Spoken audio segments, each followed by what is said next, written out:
only do things incredible can. Cause I am the seed of a chosen breed. You don't see too many like me. Cause I am one of the reasons you do what you do. When you wanna be me instead of you. Cause I am still on beat. Showing love to the streets. Come on, you know me. Cause that's who I am.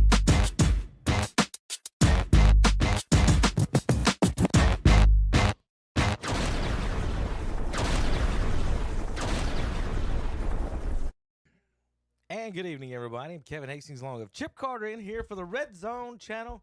We're finishing up our Pete's Fish Box fish. I had some, I don't know if that was catfish this week. I think I had some I don't know what I had actually. But the hush puppies and the French fries were fantastic, folks. Get up Pete's Fish Box. They're open till 8 o'clock now. Still got 30 minutes to call something in if you're watching in the Cherville area. All right, got some early scores. Chip, what we got so far? So far now, looking at the 1A, Mount Airy leads Star Mount 7-0. All the other games in 1A scoreless. It's Eastern Randolph hosting Corvian Community. Murphy and Robbinsville in a Western North Carolina showdown, and Mount Heritage and East Wilkes still scoreless. Over to the 2A, East Rutherford with the upset win over Reedsville last week. They're scoreless in their rematch against Brevard. Forest Hill's up early on Salisbury 7-0. West Oaks and Monroe still scoreless. Monroe is who defeated Burns last week, and then Shelby is up early on Community School of Davidson 7-0. Over to the 3A, it's number 1 ranked Clyde A. Irwin scoreless as they're hosting West Charlotte. Robinson up early 7-0 over Dudley. Ashbrook with their county victory, the second victory this year over South Point last week. They're scoreless as they travel up to North Lincoln. And so far, we got already a high score. It looks like it's going to be a high-scoring game between Hickory and Crest. Defending state champions Hickory lead the Chargers 7-6 right now. I think we just had a fumble on first or second and goal. Crest fumbling the ball, giving it back to Hickory. And then in 4A, we've got scoreless between Charlotte Catholic and Grimsley. Mallard Creek and Huff still scoreless. Mooresville up early on East Forsyth 7-0. Weddington leads Northern Guilford 7-0. Crest Chargers fumble. There's been a lot of fumbles in that game. Hickory picks up. Yeah. First play, Hickory scores from 70, and then Crest scored and then fumbled again. So we're going to go out to Crest, I think, and see what's going out there on that.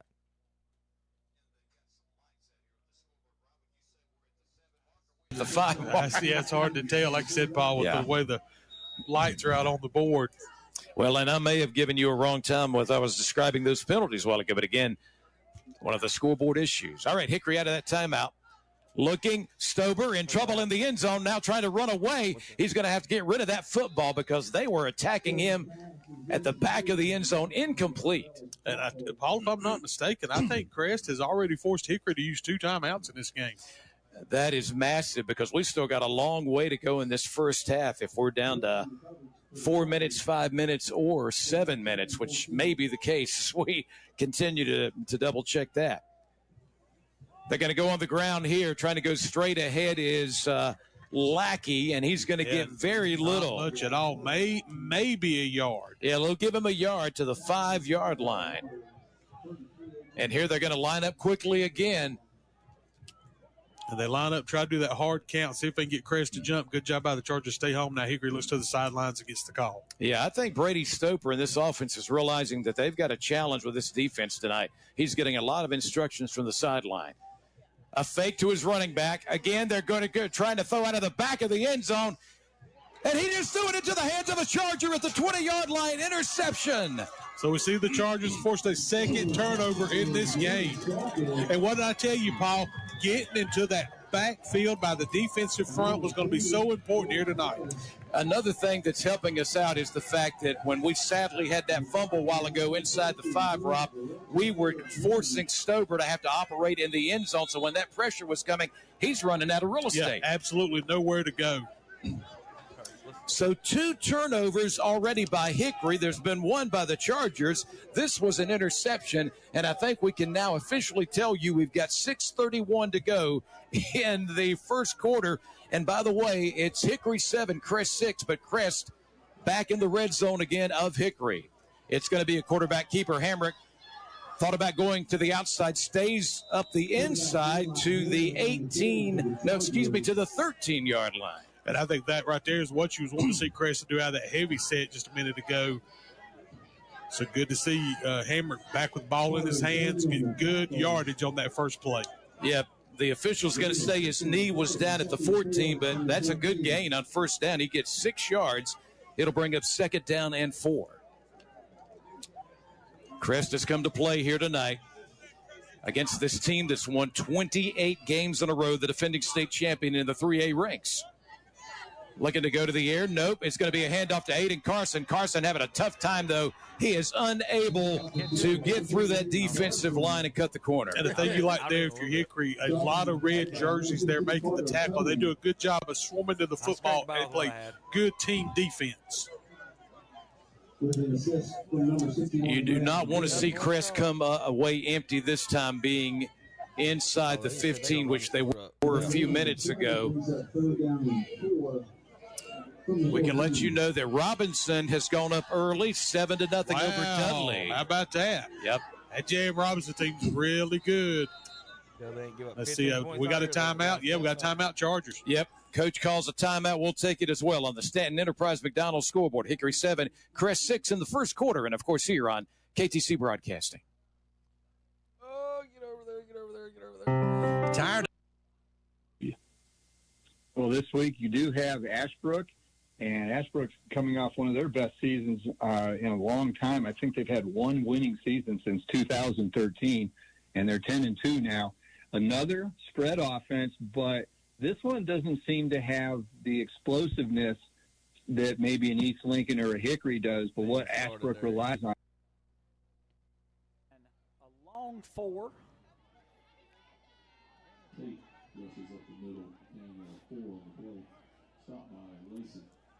So Tate has only been one throw on this drive. And now Khalil Foster comes out. Tyjae Johnson in at H-back. Tate in at running back. So 3 receivers set.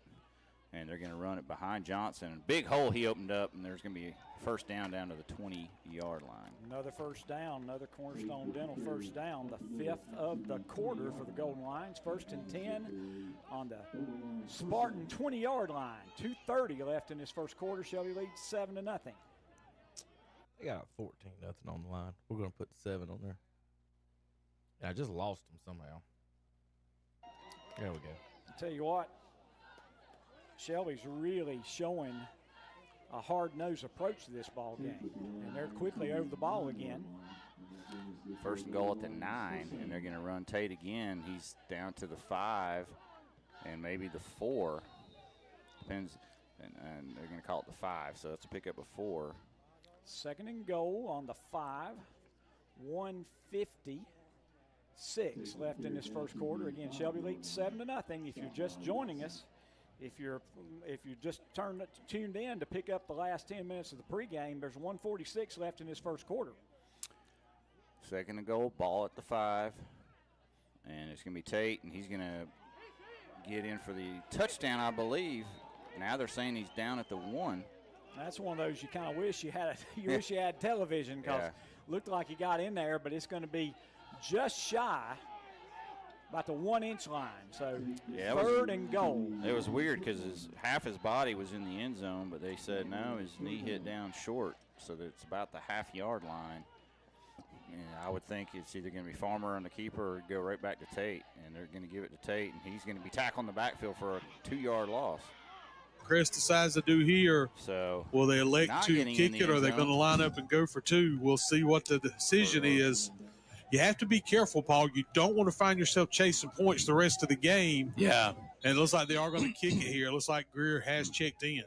By the way, when we talk about a Big E touchdown, the Big E is located at the Gaffney Outlet Marketplace. That includes an 8-screen movie theater. The PAT kick is up, and this time Greer gets it through. It is good. We've got a change on that Stanton Enterprise McDonald scoreboard located across from Gardner-Webb University. A little over 4 minutes to go in the first quarter. Crest is now up 13-7 over Hickory. Mr. Sparky scoreboard. That's a numbers, tax, and bookkeeping touchdown run. And now Morgan has a touchdown catch, and Jalen Tate with a touchdown run. In for the Hojo Power Sports point after touchdown is Jose Lopez. Morgan to snap and Collins to hold. Good snap, holds down, kicks up, and it's a good one. Shelby, 14. Community School Davidson, nothing. 30 seconds to go here in the first quarter. We'll be right back.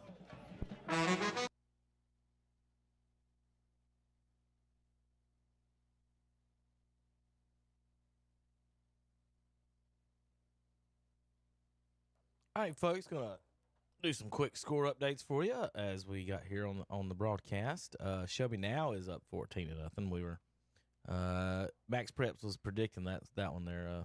I guess Chip. Yeah. They were ahead of us on that one. So let's see. I'm gonna make sure everything's up to date before I let Chip roll through the scores and one more time here. Weddington and Mooresville have both scored, so let's update those scores. So Mooresville is up now. And Weddington scores again on North Forth side. So, oh, goodness. My program's going awful slow tonight here, Chip. I'm going to have to reset it probably. It's a cold weather, it's not moving while I'm typing. Like, I'm sitting there typing and it's not moving until I move off of it. So I have no idea if I typed it right or not. You got a virus, don't you? Yeah, that's what it is. Like, this computer's got the COVID. It's got the Rona. All right, I'm going to let Chip read the scoreboard. Then we're going to take... Not really a break, but we're gonna take a quick break. I'm gonna put something else on the scoreboard so you folks have to look at something for a minute while I get that settled. But all right, Chip, what do we got right now going on? Currently running down the scoreboards in the 1A. Mount Airy up early on Star Mount 7-0. Still scoreless last update. Eastern Randolph hosting Corvian Community. Murphy and Robbinsville still scoreless, as are East Wilkes and Mountain Heritage. Over to the 2A, no score between East Rutherford and Brevard. Tom Sinafani and Brian Faree broadcasting that one on 92.9 WCSL. And then Forest Hills up early on Salisbury, 7-0. No score between West Stokes and Monroe. And the Shelby Golden Lions have scored twice against Community School of Davidson. They lead 14-0. Over to the 3A, West Charlotte's traveled up the mountain to Clyde A. Irwin in Asheville, and they've taken an early 8-0 lead against the Warriors. Robinson leads Dudley 7-0. No score between Ashbrook and North Lincoln, and a lot of turnovers and a lot of scoring already. Crest leads Hickory 13-7. Over to the 4A, no score between Charlotte Catholic and Grimsley. No score between Mallard Creek and Huff. Mooresville leads East Forsyth 10-7. Weddington up big early on Northern Guilford 21-0. All right, we're going to send it back out to the fields. Kickoff will start soon for East Rutherford and Brevard with Tom Sinafani and Brian Faree, and then also North Lincoln and Ashbrook kick off in just a second. So we're going to stay in Cleveland County for just a few moments, and we're going to go out our other two games as they kick off. Let's go to Crest. Get the first down. He's down at the 38-yard line. I don't understand it. You cannot give ball to Crest in that kind of territory, Paul. I would have punted it out of there and let my defense have to play the field. Well, I tell you what, we already knew this, and Hickory's being taught a little bit of a lesson. We got a long way to go in this one. But again, think about this, Rob. How many times in this game Crest has never been on the other side of the 50 so far tonight? Paul, I talked to a lot of people about midway through this season. They said Crest is playing a championship-style defense, and we're seeing it so far in this game early against Hickory. And this is what it's going to take to be able to shut down this potent of an offense, this winning tradition, and a state champion like Hickory. Crest with the ball at the 37-yard line of Hickory, 1st and 10. Back on offense we go. And hold everything. We've got a flag during the snap of the ball. That's usually a false start. Let's see. That's what we have.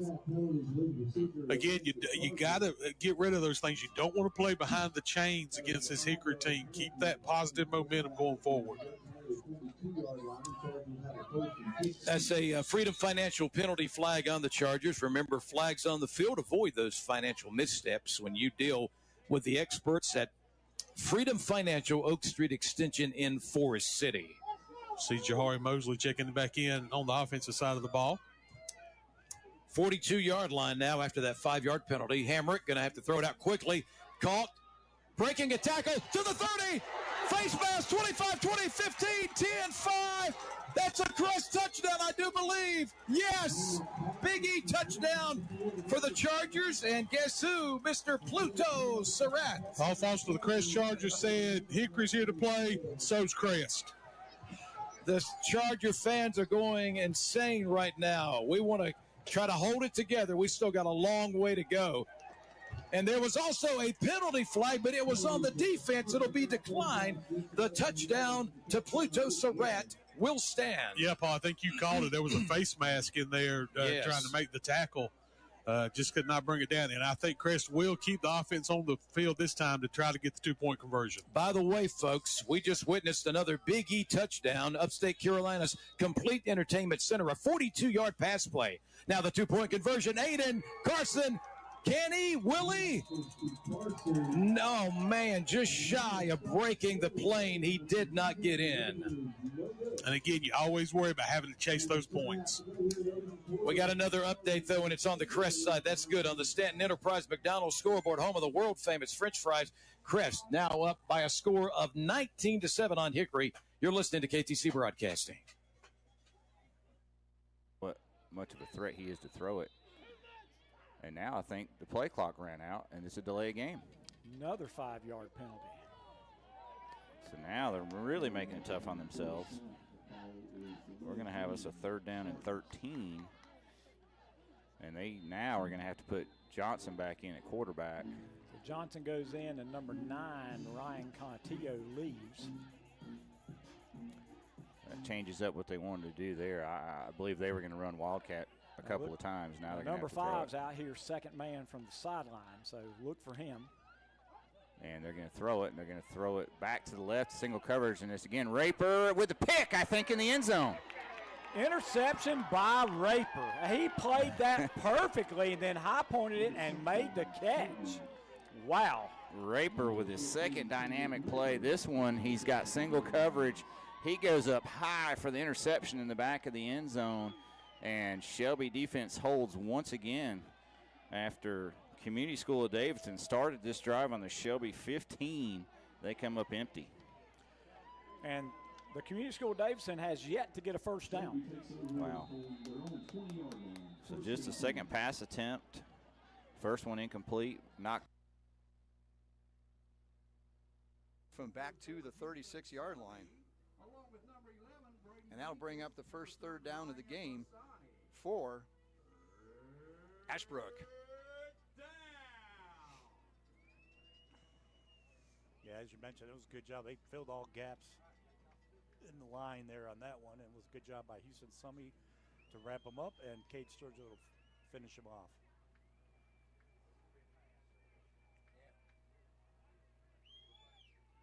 Back to pass, it's McLean. He's being blitzed. Throw is made, and it's too high.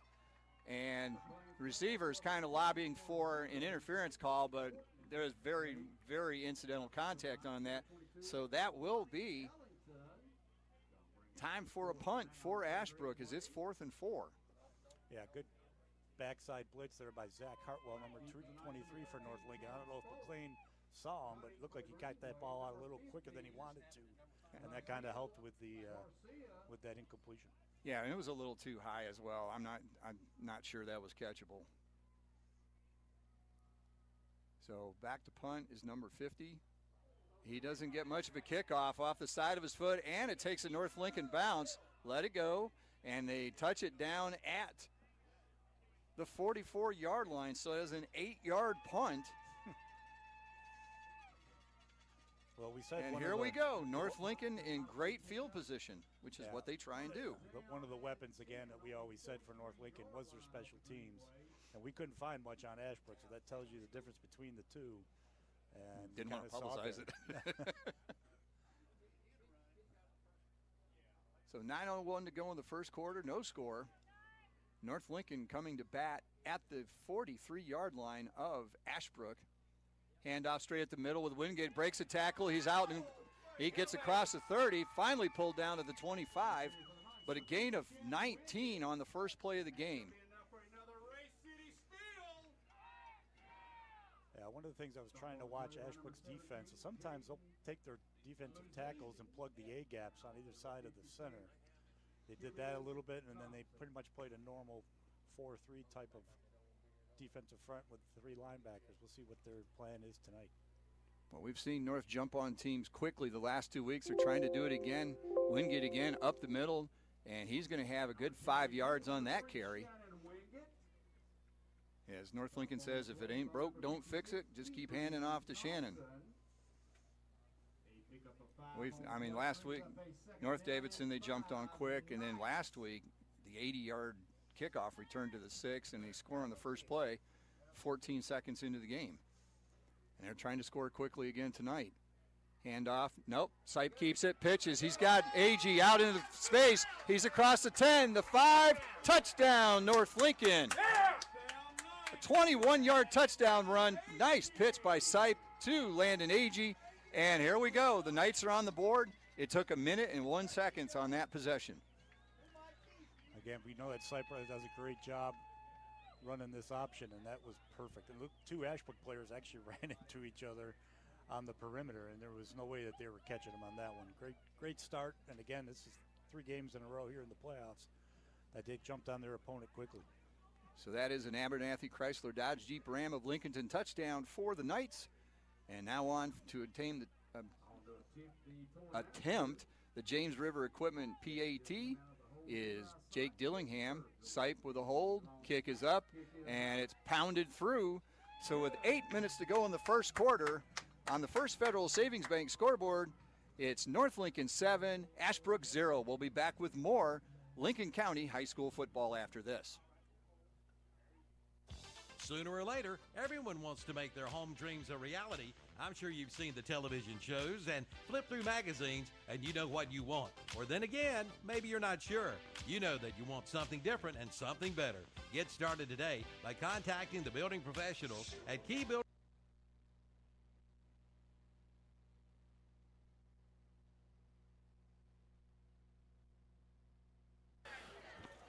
Yeah, 7:41 left to go in the first quarter. No score, and that is on your Stanton Enterprises McDonald's scoreboard. Cavaliers going to line up. Twins right. Bringing a motion over now to Twins left. Flynn in the backfield. Back on each side. Fakes a handoff. Looks downfield. He's got number 10. Oh! Pinkerton. Number 10. Matthew Pinkerton, the intended receiver, just a little bit too high. Incomplete. He's going to bring up 2nd and 10. Really didn't have much of a chance. It was good coverage. It looked like single coverage, and a safety came over there late, so there were 2 defenders. Really would have been an outstanding catch if he could have just come down with it, but the low percentage throw there, 2nd and 10. Yeah, it looked like Griffin was on the coverage there. East Rutherford, sniffer back. Handoff given to the right side. That's Pinkerton. I'm sorry. That's Blake McClellan. So McClellan gained 6. It looked like he was going down, but didn't go down at the first contact. East Rutherford moving quickly, Brian. Yes, they are. McClellan's out at the wide receiver position now. Now they stop and look at the sideline, get the play. Flynn with the ball, fakes it, gives to Pinkerton, to Brandon. Looked a little similar to last week, but didn't quite get the first down. It's going to be 4th and a short 1. That looked like a rugby scrum. Yes, it does. Pushing contest, just couldn't push him over the line. I think Coach Russ is going to leave the offense on the field, Brian. They're going for it. 4th down and 1. From their own 42-yard line. They're looking over to the sideline. They got the play. Here we go. I don't think he got it. He didn't get it. Is that Pinkerton on the carry? Pinkerton on the carry. I tell you what, Brian, he just hit a blue wall as Bavard was expecting that very heavy box. No hole opened up and turns it over on down to the Cavaliers. They got everything just a yard short, not even a yard. The Blue Devils defense stood up and got the turnover for their offense, so it's going to be 1st down and 10 in positive territory for Bavard. That was just low man wins, and they take over on the 42-yard line, Brian. Cavaliers, everybody in the box. The pitch to number 5 to the left side. He's got the 1st down, and he's out of bounds at the 24-yard line, 23-yard line. And Thompson, I tell you what, that's that toss play they like to run. And there was a huge seam over there on the left side, and he nailed that hole. It looks like it's coming back. Looks like we got a BAM LLC penalty flag, Brian. Yes, we do, and it looks like it's going to be, what is it called here? The flag on the play is holding the 10-yard penalty. And that's a 10-yard penalty for the Blue Devils. That's their second for 25 total yards in this quarter. Somebody got caught holding his jersey. As large as that hole was, Brian, somebody had to be holding on that left side. Yeah, that was a big hole. No doubt about it. First and 20. First and 20 for the Blue Devils. Yeah, both teams making mistakes here early, Brian. Yes, they are. Okay, number 5 again. Oh, he gets crushed. Number 5. He got crushed that time. Well, I'll tell you what, Thompson got 2 yards, and he earned it. He was looked like he ran into a Coke machine in the middle of that defense and got knocked backwards. It'll be 2nd and 18. I believe that was Kobe Pack with that hit. Man, that was a. I mean, he stopped him in his tracks. I couldn't tell who got the hit, but I tell you what, it was just boom right there in the middle of the defense. 2nd and long. We went down quickly. 2nd and long. Tight end, sniffer back. And we got a penalty. Flag on the play. That's going to be a pre-snap against the Blue Devils. Full start. That's another BAM LLC penalty flag, Brian. So that's going to move it back. 2nd down. 2nd and long. 2nd and 18. 2nd and 23 yards to go. That's what I was thinking. It was over 20. Yeah, they have 30 yards in penalties. They have 14 yards in offense and 30 yards in penalties. That ain't going to get it done, Brian. No, it's not. And with 5 minutes, 20 seconds left in the first quarter. Brevard with the snap. Pitch to 5. Trying to run a reverse. And the pitch from number 5 to number 4 was bobbled, and Griffin had to just fall on the ball. It was loose in his own backfield. So now it's 3rd down and even longer. Well, Brevard tries to get cute there. They tried to run a little reverse, and the ball's on the ground. Looks like they lost. Trying to see, looks like they lost 4 on that. Down the field for the first down. You remember, this is our former starting quarterback. That is a beauty. Everything worked well. And game by game, he gets more involved and he does more for us, and that is Brock Melton. And I tell you what, got to give Turner Swain a shout out. He's one of the guys received an offer this week. I can't remember the school right offhand, but I did see he did post that on X this week. Now at the Hickory 29 and a new set of downs for the Chargers. Quarterback keeper running near fight of the event. Look at Eli go, man. Before he's pushed out, he got a good gain to about the 20-yard line. Yeah, you just don't realize how quick Eli can be when he gets that football when he's running with it. Does a good job. Big 6'5" quarterback that can move. Just like that, that's an 8-yard pickup. Shelby's still up in their game, 14-10 in the playoff second quarter. 14-0, I should say. I think I said 10. That was by accident. 14-0, still Shelby on top second quarter. Going under center this time is Hamrick. Aiden Carson on the reception. He won't go down easy. He's going to get to the 16-yard line. So big first down run there by Carson. New set of downs here for the Chargers. Another Mi Pablito first down. Now celebrating 35 years in business. They're the best. Mexican at Mi Pablito. All right, as Rob just told you, a new set of downs. 16-yard line at Hickory, 1st and 10. Crest up 19-14. Here's a pitch play running near side of the field to at least the 11-yard line. And that was Carson again. Yeah, Aiden Carson taking the pitch that time. Looks like may have slipped on the sideline there, too. Remember, Hickory has a turf field. They do not play on natural grass here. We're so glad you're tuned in tonight. If you're hearing the stream on ktcbroadcasting.com, or if you're tuned in at 101.5 FM WOHS, this is a huge one tonight. Crest trying to survive in the 3rd round on the road at the defending state champion Hickory. We got the big nasty in, and that includes Mr. Kentrail Degree. The big defensive lineman now joins the offense. It'll be the QB in the shotgun. And Aiden Carson with him. Carson takes the handoff. Hickory reads it well, and they're going to take him down in the backfield. Yeah, good job that time by Hickory as they're able to see what Crest is wanting to do.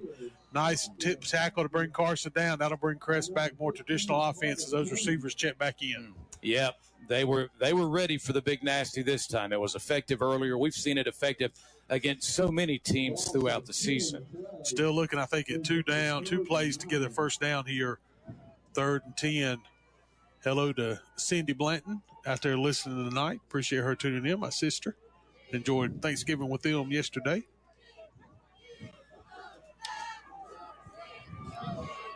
It's going to be 3rd down and 9. The loss was not as significant as I thought. Carson actually got a little bit on that before he was pushed backward. Quick pass, caught, and breaking through inside the 5 to about the 3. It's Boykins again on the reception. And the important thing with that one is going to get you 1st and goal for the Chargers. And I bet I bet the heavyset checks back in. And you can see Hickory now bringing some big guys to put in the middle as well. Yep. Let's see what's going to happen here. Going under center in the big nasty will be the QB. Aiden this time is going to bust through some tacklers. Did he get in? They're going to mark him just short, it looks like. Man, it was close. So close that it's going to be either at the 1 or the goal line. Yeah, the official's right at the line. So just shy of the goal line. That is from the 3-yard line. You get there. And now it'll be 2nd down and goal. The big bunch again, and Eli Hamrick this time. And he will take it in for a Big E touchdown. Crest extends their lead. And Crest will bring the kicking unit out, it looks like. We do have a flag, we understand, after the play was over. So not sure what this is going to be about. Will the touchdown stand? It appeared to have been after the play. Was there a little bit of extra activity with some players? I'm not sure. Here comes the head official.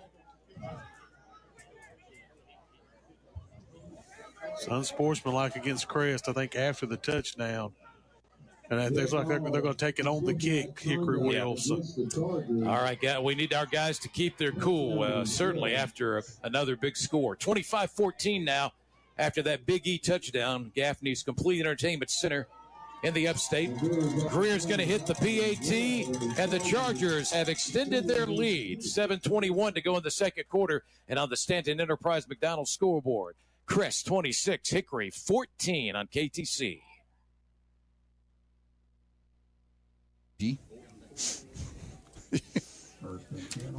They just rip off. They've been gashing defenses, just big chunk plays. And it's in the running game. It's not always in the passing game. So 1st and 10, handoff to Folk on a kind of inside wide receiver reverse. He's stacked up and then thrown back. And they're not going to throw a flag on that. There were about 7 guys from Ashbrook that had him wrapped up, and one threw him to the turf late. But not before he got a 3-yard gain. Yeah, they've run that a couple times. We saw that 2 weeks ago in their first playoff game, a little underneath little counter play. They'll pull the backside guard and try to lead out like a fullback as a lot of times Wingate will replace the pulling guard and block who's ever there, and then they'll run that H-back kind of underneath. That time it was Folk. Wingate right up the middle, untouched into the end zone. Touchdown, North Lincoln. 11-yard touchdown run for Shannon Wingate, his 30th touchdown on the ground this season. And that is another Abernathy Chrysler Dodge Jeep Ram of Lincolnton touchdown for the Knights. And if things hold true to form here, they'll go for 2 on the 2nd touchdown of the night. That's right. Go for Dos, as they say. Is that a pun with Dos Santos as a receiver? Or Dos Equis, or I'm not sure which. It could be. Take your pick. And they are going to go for 2. Jump pass. That's intercepted at the goal line. He can return that for 2. Can he not? Oh, nope. Maybe not. Okay, so the bit of a jump pass there. Thought he was Tim Tebow or something. And that got intercepted, so the James River Equipment PAT is no good. So with 2:53 to go in the first quarter, it's North Lincoln 13, Ashbrook 0. You're listening to high school football on KTC. Defenders, official timeout. All right, we'll take it with them. We'll be right back on your Stand Enterprise scoreboard. No score, East Rutherford driving. We'll be right back. Line at Safe Lane Driving School.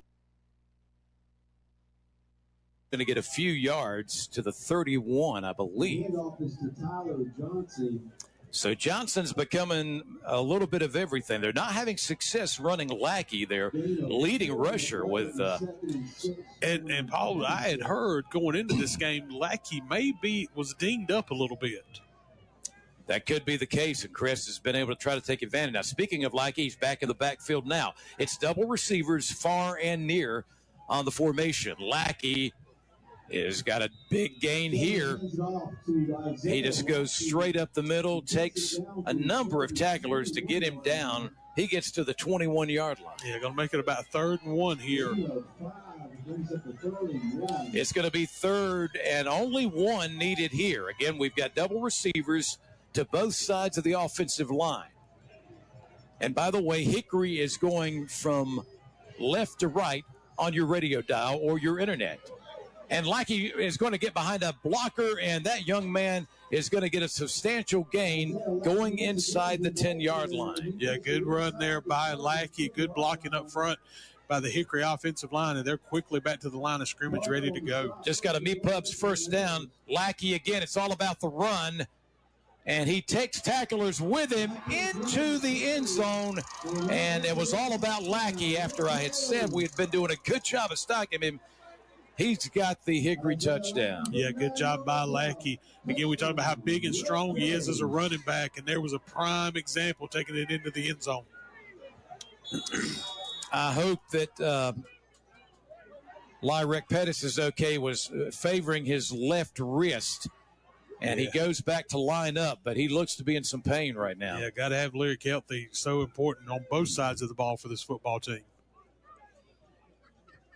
Coming in for the extra point attempt is going to be McCourt, and he will put it through. So Hickory comes right back and cuts into that Crest lead. We're down to 5:34 to go in the first quarter. And on the Stanton Enterprise McDonald's scoreboard, Crest 26, Hickory 21. Stay with KTC Broadcasting.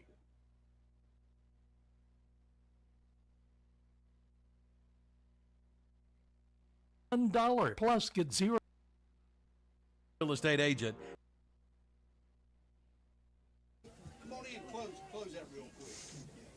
Yeah, I just wonder if maybe if it's nerves or cold weather or a little bit of both. But he just doesn't look comfortable back there. I don't know if he's seen a lot of the film and seen how North Lincoln, as we mentioned in pregame, kind of blitzes from all over the field. I wonder if he's that time that was more on him than it was the center. Good snap there. Catches, steps up, looks to throw, and he's going to be wrapped up. And he may have fumbled the ball. Brady Rinkus comes out with it. Let's see. Now they're saying he's down. Rinkus is holding up the football. Yeah, but they going to give it back to them. So they're going to say he held on to the ball, but Brady Rinkus came up holding it. That didn't work for Oklahoma and Oregon in 2006 on an onside kick. The player from Oklahoma handed the ball to the official, and they gave it to Oregon. That crew got fired. They got fired for that one. Not that I remember that, even though it was only 18 years ago. But it sounds like a disgruntled Sooner fan to me. So it's 3rd and 15. McLean back in the pocket. He's flushed out, being chased, looks downfield, gets lit up. Another fumble. That time it was a fumble. That was a fumble. And one of the linemen, 75, fell on it, but he's wishing he didn't because he got rocked. Yeah, but Sonny again. Jalen Dickey got hammered trying to fall on it.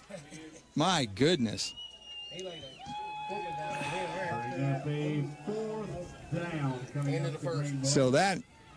So 4th down's coming up. That'll be the end of the first quarter. And it's been a good quarter for North Lincoln as they lead Ashbrook 13-0. You're listening to high school football on KTC Broadcasting and WCSL Cherryville 92.9. Ian Queen, I should say. Oh, it's blocked. Yeah. I was trying to say, was that number 44, I believe it was, that blocked, got his hand on that? Yeah. And that's Jensen Weaver for Brevard, getting his hand on that ball, blocking it. PAT is no good. All right, we'll step away for 30 seconds. We'll have another Freedom Financial kickoff coming up. It's East Rutherford 6, Brevard nothing on your Stanton Enterprise McDonald's scoreboard. We'll be Mi Pueblito Mexican Restaurant invites you to savor authentic Mexican flavors with small-town friendly service at any of our 3 locations. Rutherfordton, Forest City, and downtown Shelby open 7 days a week with Tex-Mex and authentic Mexican cuisine. We can cover you with 100 mouth-watering dishes and lush specials every day through 2 p.m. We can even cater your next big event. Order ahead at mepubs.com and follow us on Facebook and Instagram.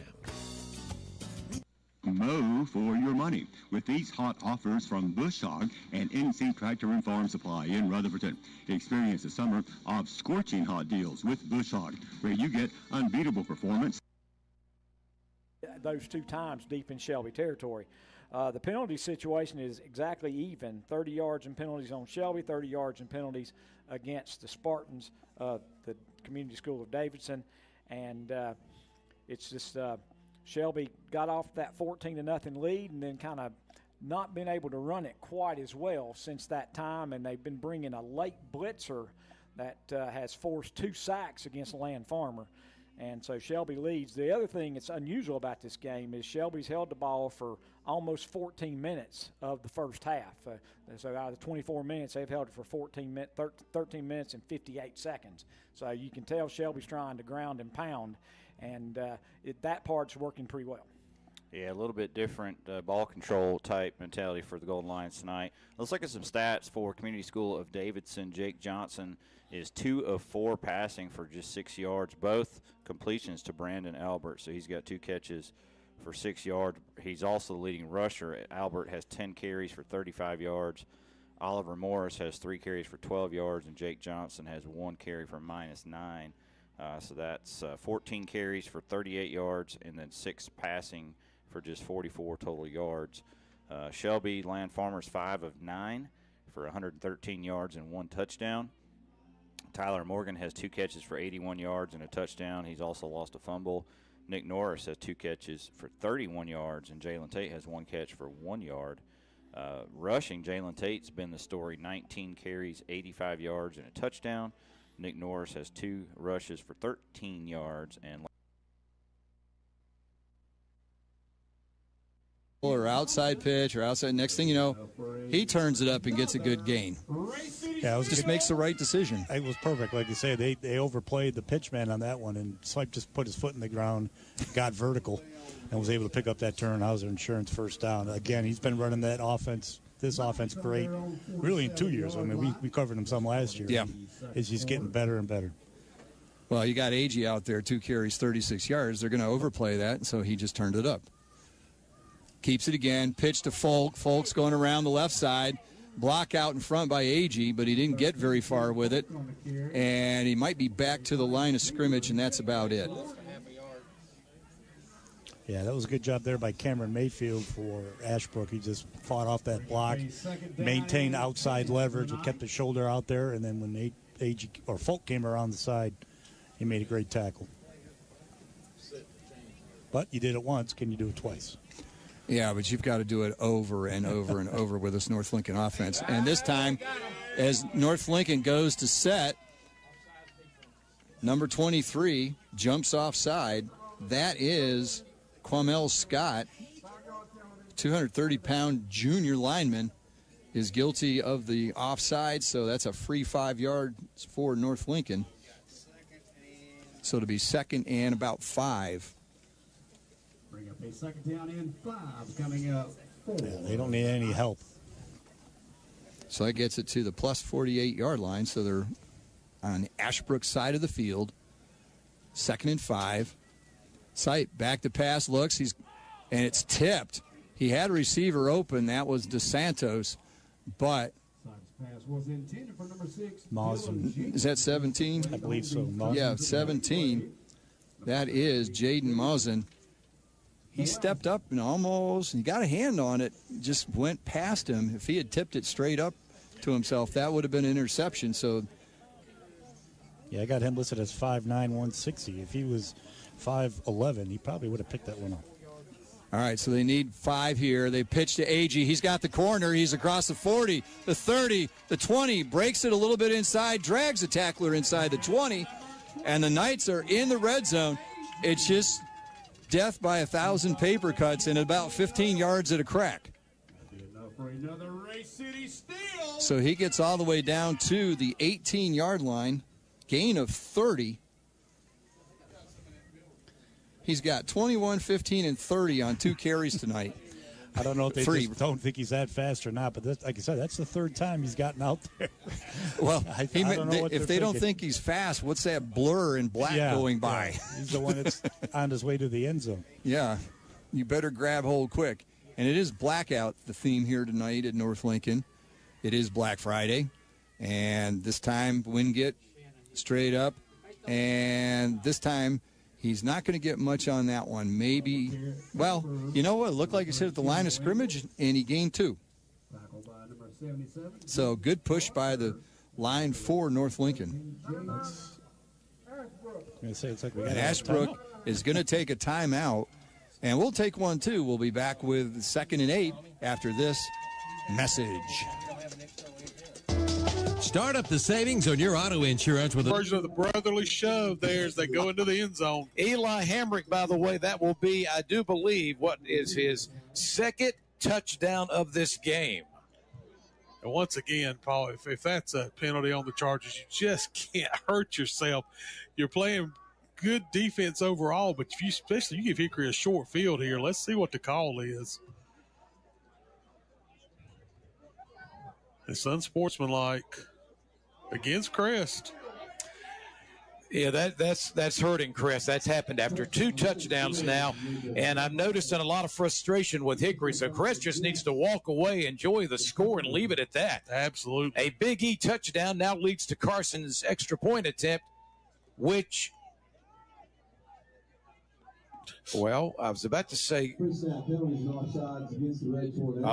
we had a penalty come right back here. Another Freedom Financial penalty flag. And so now we're going to see the Chargers bring the offense back on the field. Yeah, it was offsides by the D. So, this will move them a little bit closer. So now apparently they will go for the 2-point conversion. And by the way, with 2:16 to go in the first half, it is now 32-21.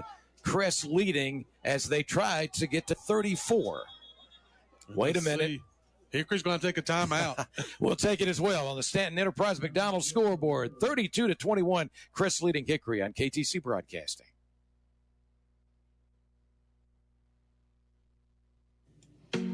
Webb Chemical. And pitch to Agee again. He's got the corner. He's going to have the first down. He's knocked out. And that's not, I don't think that's the best spot.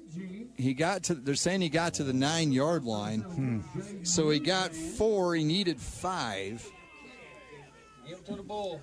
Not the best spot there, but when you've got Shannon Wingate and you need 1 yard, it's pretty safe what the call might be. But with North Lincoln, you never quite know. Sometimes those.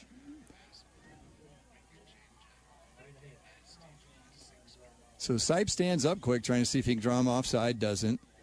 Hands off to Wingate, and he should have the first down. First contact was not enough, but the second contact he rolled, or second effort, he got further. He should be at the 8-yard line based on where this is marked. Ashbrook keeps waving like they think it's their ball, but I don't think so based on where the linesmen were. He needed to get to the 8-yard line, or the 9. It should be enough. Yeah, I'm trying to. Oh, yep, it is. It's a Turner Hauser Insurance first down for the Knights. It's at the 8. So he got 2 when he needed 1. They're going to call for a measurement? I don't think it's official yet. Well, the down marker has changed. I don't know what's going on. The sticks are still there.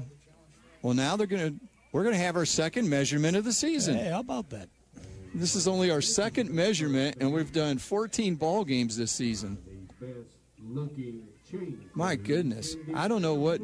There is no defense being played for the most part, and it is a first down now. 32-21. Crest leads Hickory, and there's still 2 minutes to go in the first half. That looks like a basketball score. It's hard to believe anybody's putting 32 up on Hickory. Crest must have seen something that nobody else has seen. Yeah, they got a turnover in there too, but now Hickory's come back and put a couple scores up. So they're going up and down the field up there in north side of Hickory. They're we know what that place is like because we don't put a crowd mic out because all you hear is we are literally right under the PA. We know where the PA speaker is. We know where it is. It's about 2 feet above our head, and our fillings rattle the entire game every time they speak. But we do have our own little booth. We do. It's nice. Yes. We've got that going for us. And I got a window. Sipe pitches. He's got it. Folks got it. He walks into the end zone untouched. Touchdown for the Knights. Another Abernathy Chrysler Dodge Jeep Ram of Lincolnton touchdown for the Knights, and it is 19-0 with a James River Equipment PAT upcoming. They just have no answer for this offense. They don't. I thought they were. And they've seen South Point twice. I was going to say, they should be used to it. Ain't no such thing as a 2-point conversion. Kick the ball. Yeah, kick the ball. So this time they go back to bringing on their weapon, Jake Dillingham, to kick the extra point. Sipe will hold it. Snap, hold, kick is up, and is pounded through. And good. So with 7:27 to go in the first half, it's North Lincoln 20, Ashbrook 0. We'll be back with more Lincoln County High School football after this timeout. Yards rushing, 6 yards passing for 44 total. In plus territory at the plus 43. Don't think the punter's not important, bro. That's exactly right. Special teams are just as big a part of the game as offense or defense. And we're seeing it right in front of our eyes right now. So first down, 1st and 10, split left. When the whistle blows, stopping the play. I think East Rutherford called East Rutherford did call timeout. They sure did. We'll take it with them. 6:17 left to go. Second quarter on your Stanton Enterprise McDonald scoreboard. 6-0 Cavaliers. Plumbing problems can drive you plumb crazy. Not anymore. Use your head. Call Umstead. One possession game. So momentum, we talked about it for. He's going to throw it, and he finds a receiver. That's how good he is at the Crest 40. It is caught by Ellis Chappell, first down. They give Chappell a lot of credit. He went and found some room inside that zone in front of the Crest defenders to give Stober somewhere to go with the football. So they get the Meat Pups first down. They're at the 40 of Crest. Stober, again, finding a way to escape, and he's going to run, and he is just so talented when the pressure's on. He often gets away. He's done it 2 times in a row. He runs this one to go out to stop the clock at the Charger 32. That's an 8-yard pickup, and by the way, we're down to 1:04. 1 minute and 4 seconds to go until halftime. Second down coming up for Hickory. A fake to the running back. Pass out of the slant. And they're trying to make a move. Crest needs to get him out, and they will. They'll force Chappell out, but not before he gets a first down into the Crest 23-yard line. See Crest making some changes up front on defense. That was a significant gain there. They give him 10 to the 22. Hickory trying to cut into that Crest 34-21 lead, and they've got 57.7 seconds to do so. Brady Stoper in the shotgun. His one big back is there with him, and that is Lackey. Triple receivers to the near side, one to the far side. Looking at Stober. He's got time at the moment. Crest is trying to come after, going towards the end zone. Jahar Mosley knocks it down with one hand at the 5-yard line. Good job by Mosley on the coverage there. had it read the whole way. Intended receiver was Demarion Lee, and a good job, as we said, by Jahari Mosley.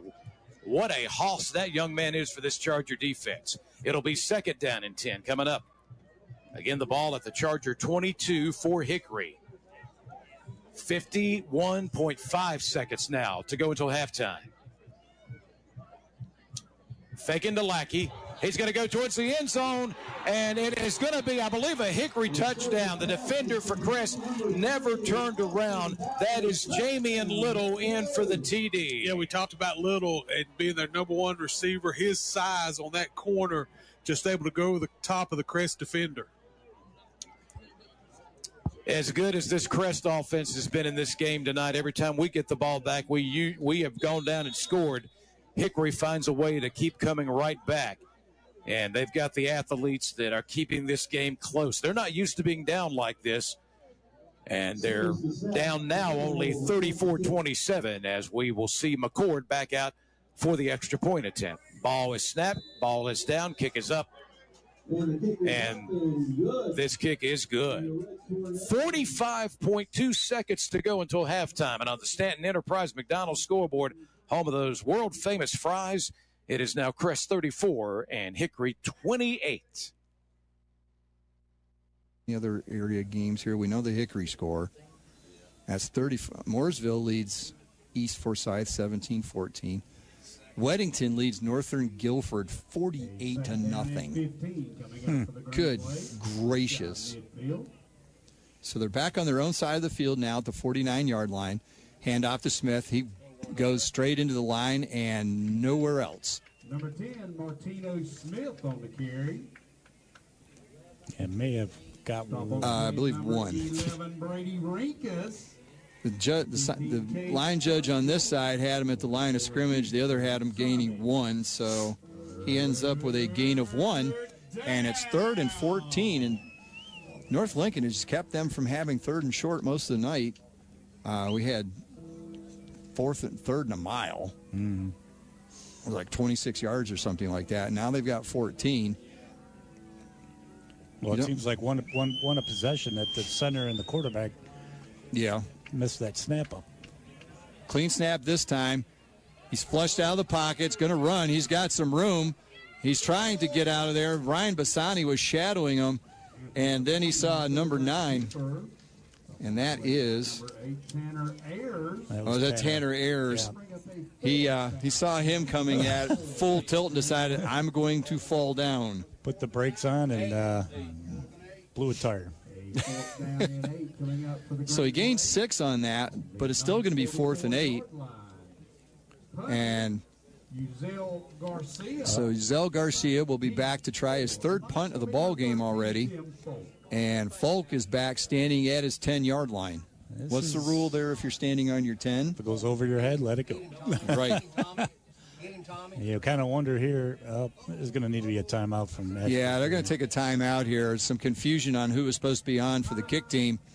So timeout Ashbrook, and we'll take one here as they take their second. We'll be back with a punt after 9 seconds until halftime. So 2nd and 10 here for the Chargers. A tremendous game going here tonight at Hickory, with Crest leading at the moment. Again, the triple receivers to the far side of the formation. Crest is going right to left from my vantage point here. Going to go deep downfield. Jahari Mosley is not going to be able to get to it. A little out of his reach at the 5-yard line. Tell you what, if you could have just pulled it back just a touch, Mosley had a step on his defender. We know how good of an athlete Jahari Mosley is. I think about that defensive play he made on a receiver a little bit ago at about the 5-yard line when he put up his right hand and just slapped the ball away.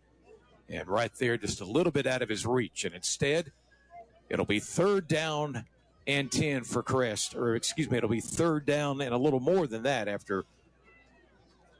No, it is 3rd down and 10. Let me correct myself. 3rd and 10, Crest at their own 49.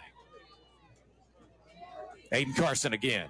Aiden finding room. Aiden is going to dive to the 40-yard line. That's enough for a Amipa Pablito 1st down. Coach Lloyd saying, hurry up, we want to spike this one.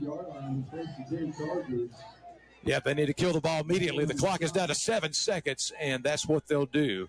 And Crest will probably just have one more play, 6 seconds exactly until halftime. We saw Mosley come out after he made that run to the end zone, couldn't make the catch. He checked out for a minute. Hampton Boykins checked in. Now Mosley back in to the game on offense. I tell you what, for both of these teams and these coaching staffs, that is going to be some interesting conversation going on in the field house at halftime. Absolutely. Here we go. Crest lining up. Triple receivers this time to the near side. Nobody to the far side. And the one running back. Hamrick looking. Hamrick in a little bit of trouble. He's trying to get away from the defense. No time on the clock. Hamrick is going to run the football. Hamrick inside the 20 and takes a nasty hit to end this half. And we got a flag. Yeah, that is huge because the player tried to absolutely take his hand off. I think they got him leading with the helmet, and if that's the case, the Crest offense will be going out on the field and will have it first and goal with probably one play to run. Hickory has made their mistakes in this game tonight.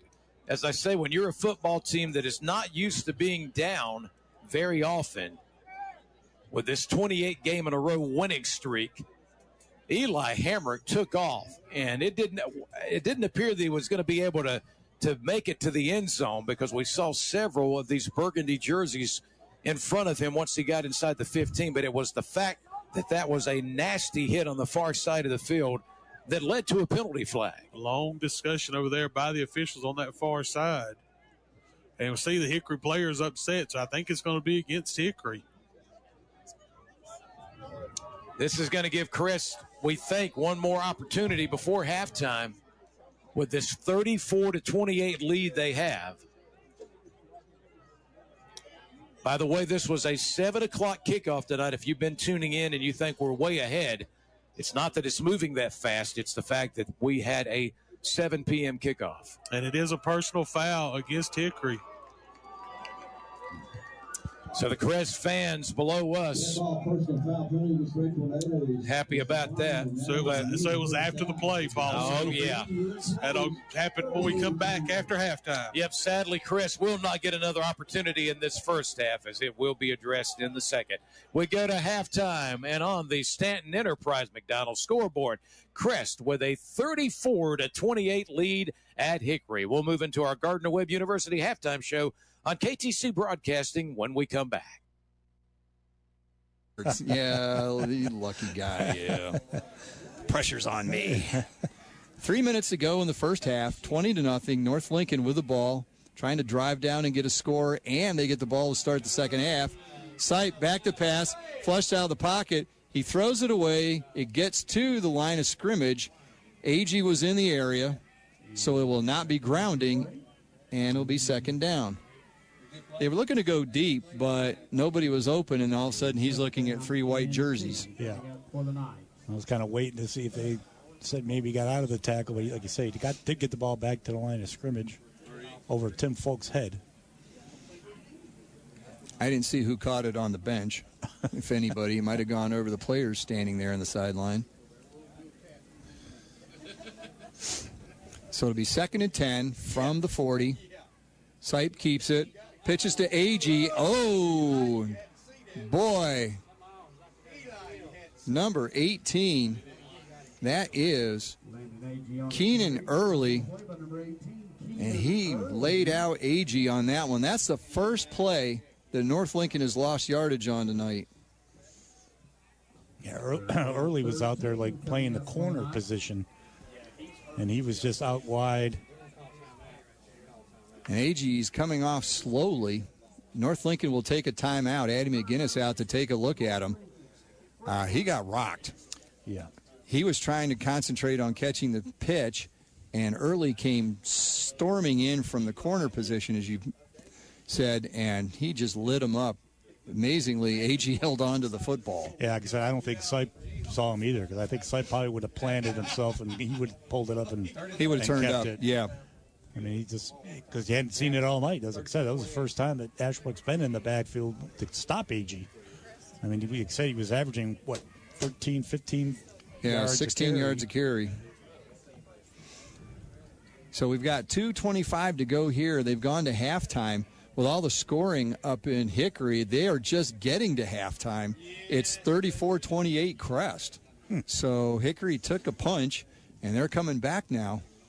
Again, the winner of this game, North Lincoln and Ashbrook, will play the winner of Hickory and Crest. If it's Crest and North Lincoln, it will be here. Another Big South team, Crest out of the Big South along with Ashbrook.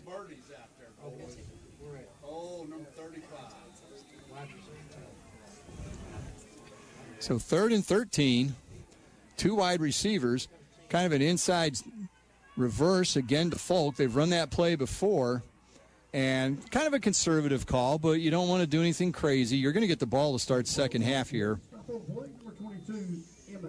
Yeah, so saw Anthony Alberti stepping in for Agee there, give him a little extra breather. Was it Alberti that carried that one? No, it was Folk. Yeah, it was Folk. Yeah, Alberti kind of ran the deceptive the other way. And that was for no gain. And it's Ashbrook's 3rd timeout. They try to get the ball back and try to get something here before the end of the first half. 2:11 to go, 20-0. And we'll keep it here. So we're getting close to halftime. Take a look at some other scores. West Charlotte traveling up the mountain, and they are smoking the number 1 seed, Irwin, 30-0. That's the other side of the bracket. The winner will play the Robinson-Dudley winner. Robinson leading 7-0. 4A, Grimsley leads Charlotte Catholic 28-7. Huff and Mallard Creek in a pitcher's duel, 0-0. And Mooresville leads East Forsyth 17-14. So far the Charlotte teams are doing well, except for Charlotte Catholic. So it could be 3 out of 4 at this rate. And West Charlotte in the 3A. So Ayers is back to punt. First punt of the game. And he angles it down, and he gets a good kick. Bounces at the 32.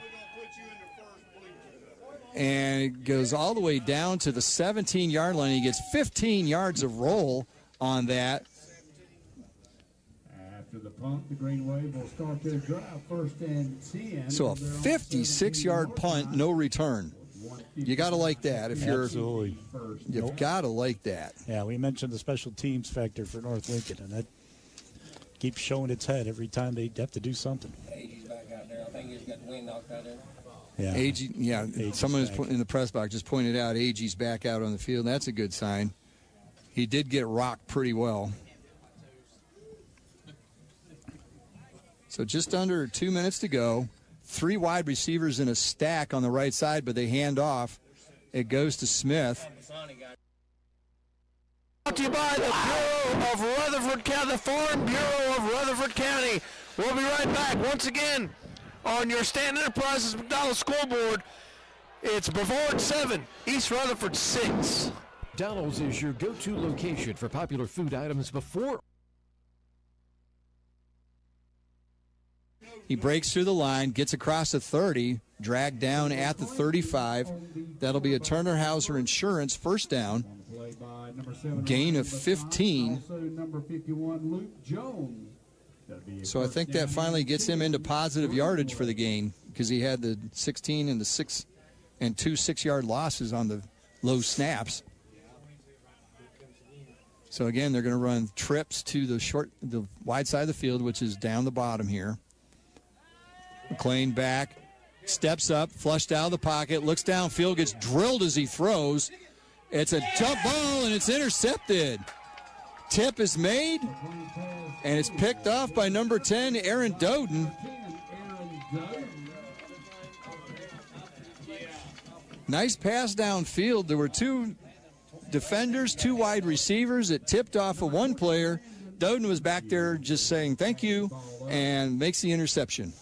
Yeah, a lot of kudos to Cade Sturgill. Came in on that blitz and was able to stick McLean before he was trying to get anything into that pass. But good job there in the secondary, as you mentioned. And that's their second turnover, second interception. The first one was by Agee, that one by Doden. I think Agee was the one that tipped it to Doden on that one. Well, if I put this down here, I can talk and you can hear me. Okay, so Only a minute 3 to go. They're going to be conservative here unless they can, of course, break something. So 3-yard carry by Wingate. Clock is rolling. 46 seconds to go in the half. Ball gets out to the 31-yard line. Yeah, I believe they're just going to try to get this one to halftime. They do get the ball in the second half. They have 2 timeouts left, if I got it right. Yep. But they're letting the clock roll just under 30. Another pitch to Agee. Goes to the sideline. Gets knocked out of bounds. And an Ashbrook coach came up and just chest bumped one of his players. He came running down the sideline and chest bumped him. He was hot. I think maybe he's trying to motivate a little bit because that's probably only the second time that they've held AG under his 15-yard average. So he gets to, let's see, the 37-yard line. But he did get 6. So it's going to be 3rd and short, about 3 yards. 20 seconds left exactly. Handoff up the middle. Wingate has it. Gets the first down. And that should be the last play of the half. We're down to 5, 4, 3, 2, 1. And that's it. That's the end of the first half. With the score, North Lincoln 20, Ashbrook 0. We'll be back with a stadium halftime show after these messages.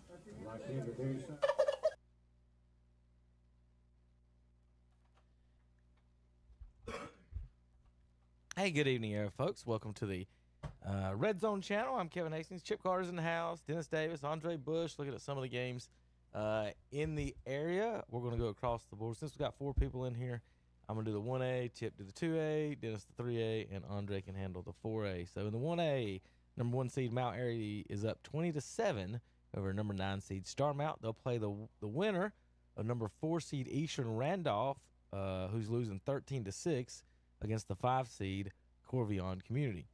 Then we got Robbinsville is up 7-6. They're the 11 seed at the 3 seed. Winner of that will play the winner of East Wilkes and Mountain Heritage. Mountain Heritage up 24-8 right now. All right, Chip in the 2A. Taking a look at the 2A. East Rutherford traveled up the mountain to Brevard for a rematch of one of their 3 losses in the regular season. Brevard at halftime leading East Rutherford 7-6. The winner of that game will take on the winner of Salisbury and Forest Hills. Forest Hills traveled to Salisbury. Salisbury leads Forest Hills 21-17. Monroe, the team that defeated Burns last week, they're up big on West Oaks 27-7. They'll take on the winner of Shelby and Community School of Davidson. Right now, Shelby shutting out Community School of Davidson 21-0. All right, we've got the West Charlotte Lions went up the hill to take on the Irwin. I won't say anything, Chip, in deference to just you. move. We'll just give the score and keep going. Oh, it's 36-0, Chip. Golly. West Charlotte.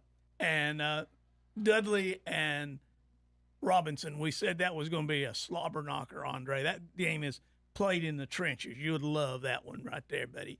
But right now, it's Robinson 7, Dudley 0.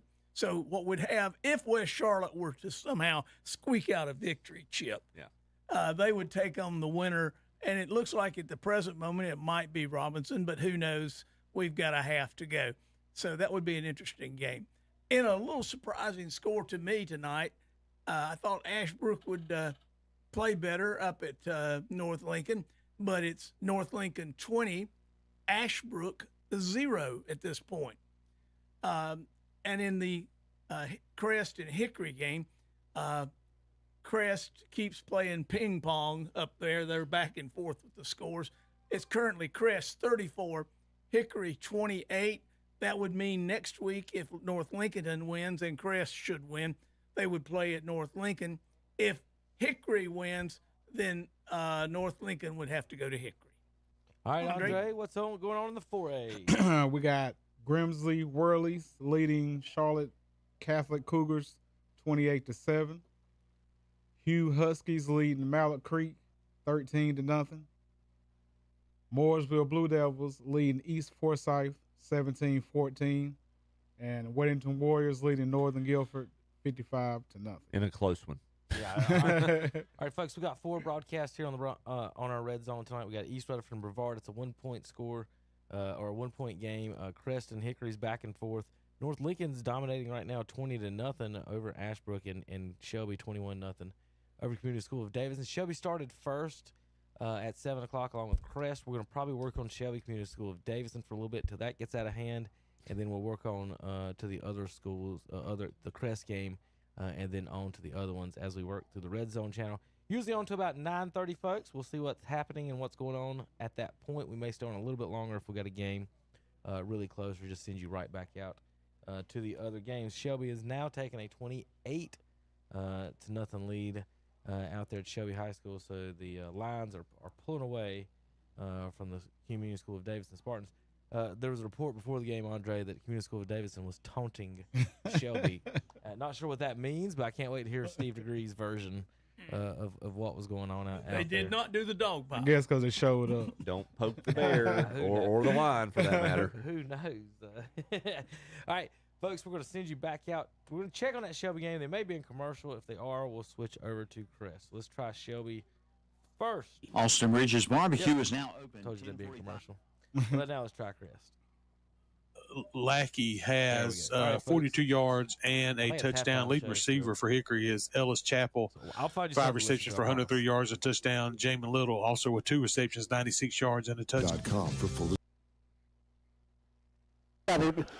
Just keep doing our game plan.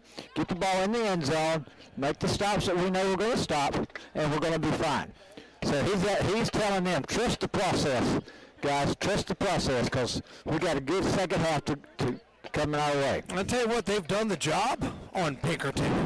That East Rutherford, 50 yards rushing in that first half. Pinkerton with 17.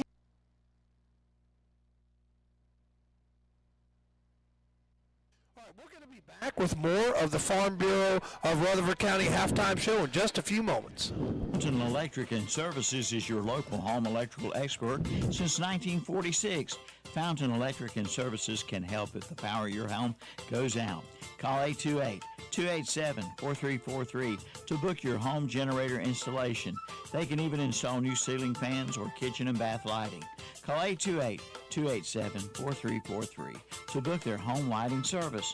Mention you heard about Fountain Electric and Services during the football broadcast and receive $25 off. That's Fountain Electric and Services. Polaris Deal Days are underway at Full Throttle Power Sports in Get up to $3,000 off select off-road Polaris vehicles. Built to go, priced to move. Also, it's the CF Moto All Cylinders Sales Event with financing as low as 0.99% or rebates up to $1,500. And get Honda bonus bucks up to $1,500 for accessories, protection plans, or for your down payment at Full Throttle Power Sports, 100 Indian Walk in Lowell. Online at ncfullthrottle.com. You know, it seems those weed eaters, blowers, and chainsaws quit at the worst time. Well, Hardin Rentals and Sales in Forest City offers 1-week turnaround on small engine repairs. You'll be back at work in no time at all. And they can repair most all-name brands, including Gravely, Skag, Husqvarna, Steel, Echo, Redmax, John Deere, Toro, Bobcat, Spartan, and more. And they promise to have you back working quicker than... We're definitely pleased with that. 2nd and 19. 4 seconds left, and the question is, will they start the clock? If they do, they will. That'll be the end of the third quarter, Brent. Yep, so after 3 complete on the No Malarkey Mr. Sparky scoreboard, Shelby 28 and Community School of Davidson nothing. That's 4 numbers, tax, and bookkeeping touchdowns. That was Narell Skinner. Skinner doing some damage. 7 carries, 46 yards, and a touchdown, especially on that drive where they took it over in plus territory. But Kessinger, the quarterback, he's been held in check. 7 attempts, only 2 completions, 11 yards. Hasn't really been a threat in the air. And other than that one drive, you know, East Rutherford's done a good job. 3 of the 4 first downs that Brevard got was on that one drive on their touchdown drive. So other than that, the East Rutherford defense really getting it done. I mean, when you've held the other team to 66 yards and a half, you've done your job, Ryan. Yes, you have. That's an excellent. I mean, we'll take that any first half. After any first half, that's a good stat right there. And we've got. You want to do some scores from around the area? We've got some scores to lend to the people. All right, so it's. We got, let me see if I can get this over here. West Charlotte. Go ahead, go ahead. Yeah, West Charlotte 36, Irwin 0. Robinson 7-6 over Dudley. North Lincoln leads Ashbrook 20-0. Crest 34, Hickory 28. Interesting scores we said earlier. Grimsley 28, Charlotte Catholic 7. Huff 13, Mallard Creek 0. Mooresville leads East Forsyth 17-14. And Weddington in lead of North and Guilford right now 55-0. All right, it's Mount Airy over Starmount 20-7. Corvian over Eastern Randolph 13-6. Robbinsville ahead of Murphy 7-6. Mountain Heritage up on East Wilkes 24-8. Here it's Brevard 7, East Rutherford 6. Salisbury 21-17 over Forest Hills. I believe that's who's going to face the winner of this game faces the winner of the Salisbury Forest Hills game. Monroe, as expected, 27-7 West Oaks. I'm just going to go ahead and tell you, that Monroe team, if you beat that Monroe team, I'll tip my cap to you. That is probably the best 2A team I've seen in a long time. And as expected, Shelby up on the Community School of Davidson, 21-0. All right, so we've got just a little bit more of the Farm Bureau of Rutherford County halftime show. I'm going to step away. I'm going to run as fast as I can to the facilities, and then we'll have, in about 5 minutes, another Freedom Financial kickoff, guiding your financial freedom across generations. We'll be back in just a few minutes. Once again, on the Stanton Enterprises McDonald Scoreboard, it's Brevard 7, East Rutherford 6. For over 60 years, Honda Motorcycles of Shelby has been serving this area, and they continue to do so today. Right now, you'll find a good inventory of dirt bikes, plus 150 and up to 450 models of on- and off-road bikes. See the new 2024 Honda Rebel, along with 4x4 ATVs and side-by-sides, including the Pioneer and the Talon, plus gold wings and trikes. And don't forget about their parts and service department. That's Honda Motorcycles of Shelby, 4402 East Dixon Boulevard in Shelby. Online at HondaMotorcyclesOfShelby.com. For over 60 years, Honda Motorcycles of Shelby has been serving this area, and they continue to do so today. Right now, you'll find a good inventory of dirt bikes, plus with them, so. Yep. And Morgan's gotten some work at safety here late in the season because he's that big 6'4" defender against these tall receivers. Now they're going to be in punt formation on 4th down and 28. And there's 11:32 to go. Shelby's just looking to hold on to the football and melt this one away. It's a pretty good punt by Red Tornadoes on that penalty. That's a Jammin' Jay's kickoff. Jammin' Jay's Pizza. And Crest will get that ball way beyond the 50. And what a great job to bring it in. And that is Hampton Boykins. But, Paul, again, the question was, and we heard it being asked down below us, Tim Foster come and saw us, and he said they were asking in there too, why was it not an untimed down to end the half? Crest was running the field goal unit out there to try to get the 3 points, but they decided to do it on the kickoff here for Hickory. So Crest has a good starting field position. Yeah, well, that's a good question, but it's over with now. You move on with this game, and let's see if Crest can take advantage of starting with the ball back in Hickory territory. 1st down and 10, and going to work on a quarterback keeper, Eli Hamrick, and a nice gain here just across the 40-yard line. He had a great game in the first half running the football, I believe 66 yards rushing, and a nice start here to the second half. He picks up about 7. Yep, we're going to give him 7 exactly from the 47 to the 40-yard line. I want to remind you, when we talk about a kickoff the half, Jammin' Jay's Pizza kickoff, it's the all-you-can-eat pizza buffet. It all starts with that handmade dough. It gets those pizzas ready for all the great ingredients. So tasty. Jammin' Jay's, the home of Jammin' Jay himself, and Mama Jay is there often, too. Get the blueberry pizza, folks, I'm telling you. This man loves blueberry pizza. Aiden Carson tearing it up here, just like that blueberry pizza. Will take it inside the 35, and that should move the chains for a Meet Pablito first down. Want to give a shout-out to the Hall of Famer back in Cleveland County with those tuned in, Andy Foster. We're going to try to bring you a Charger victory home tonight. Yes, sir. A man that's called many of these playoff games over the years of all the county schools, but in particular these Chargers. Ball now at the 33-yard line already of Hickory. Crest has got to take advantage. They have got to keep the lead in this game against a heavyweight opponent like this, and building it by more than 6 would be great. Out in the flat, Jahari Mosley along the sideline with a significant gain. Rob, it looked like they were going to stop him at the 25. Instead, he takes off and gets to the 20-yard line. Yeah, I really liked he kind of shrugged off the defender when he got to him to pick up that extra yardage. And those are back-to-back. Meet Pablito first down. I know we're early in the second half, but again, Crest is showing they're not having any trouble moving the football. Yeah, exactly right. And that's why it would have been so big if you could have got a score in the first half to extend this lead a little bit more. But if you're Crest here, you got to finish this drive now off with points. Single receivers this time on the spread. It's a quarterback keeper, though, again. Eli coming near side of the field. Not going to get much this time, maybe about a 2-yard gain to the 18. Yeah, Hickory did a good job there, really mucking up the works as they got a bunch of jerseys in there to make the stop. They'll actually give our QB Hamrick 3 to the 17-yard line. It'll be second down and 7 coming up. An update on that Robinson-Dudley game. They're tied. They're in the second half, and it's 7-7. Wow. Back to work goes the Chargers. It will be Aiden Carson this time. Look at Aiden fly through the middle, and he is inside the 10 of Hickory. And we talked about Aiden was not being successful going to the outside in the first half. Here we see him attack more in the middle of that offensive line, and it's enough for a Charger first down.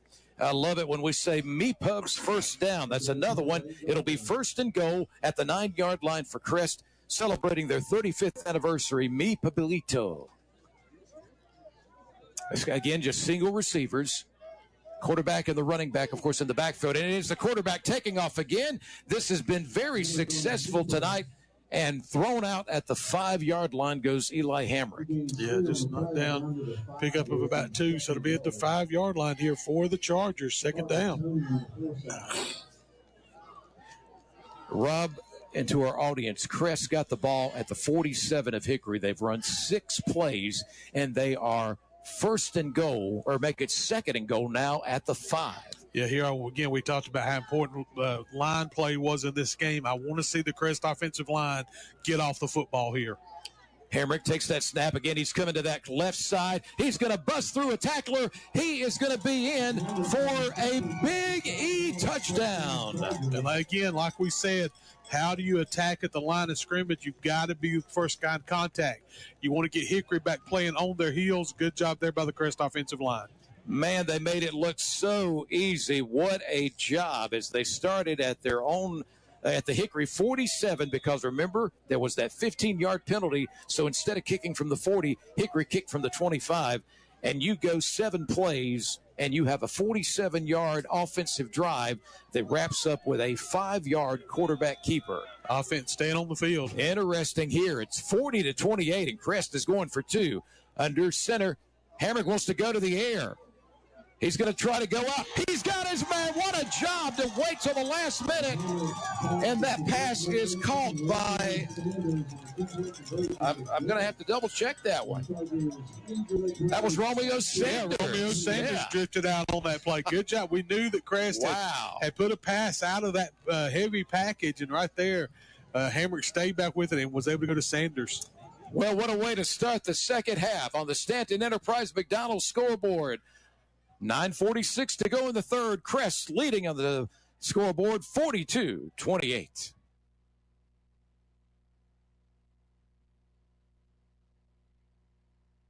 Wood flooring and more.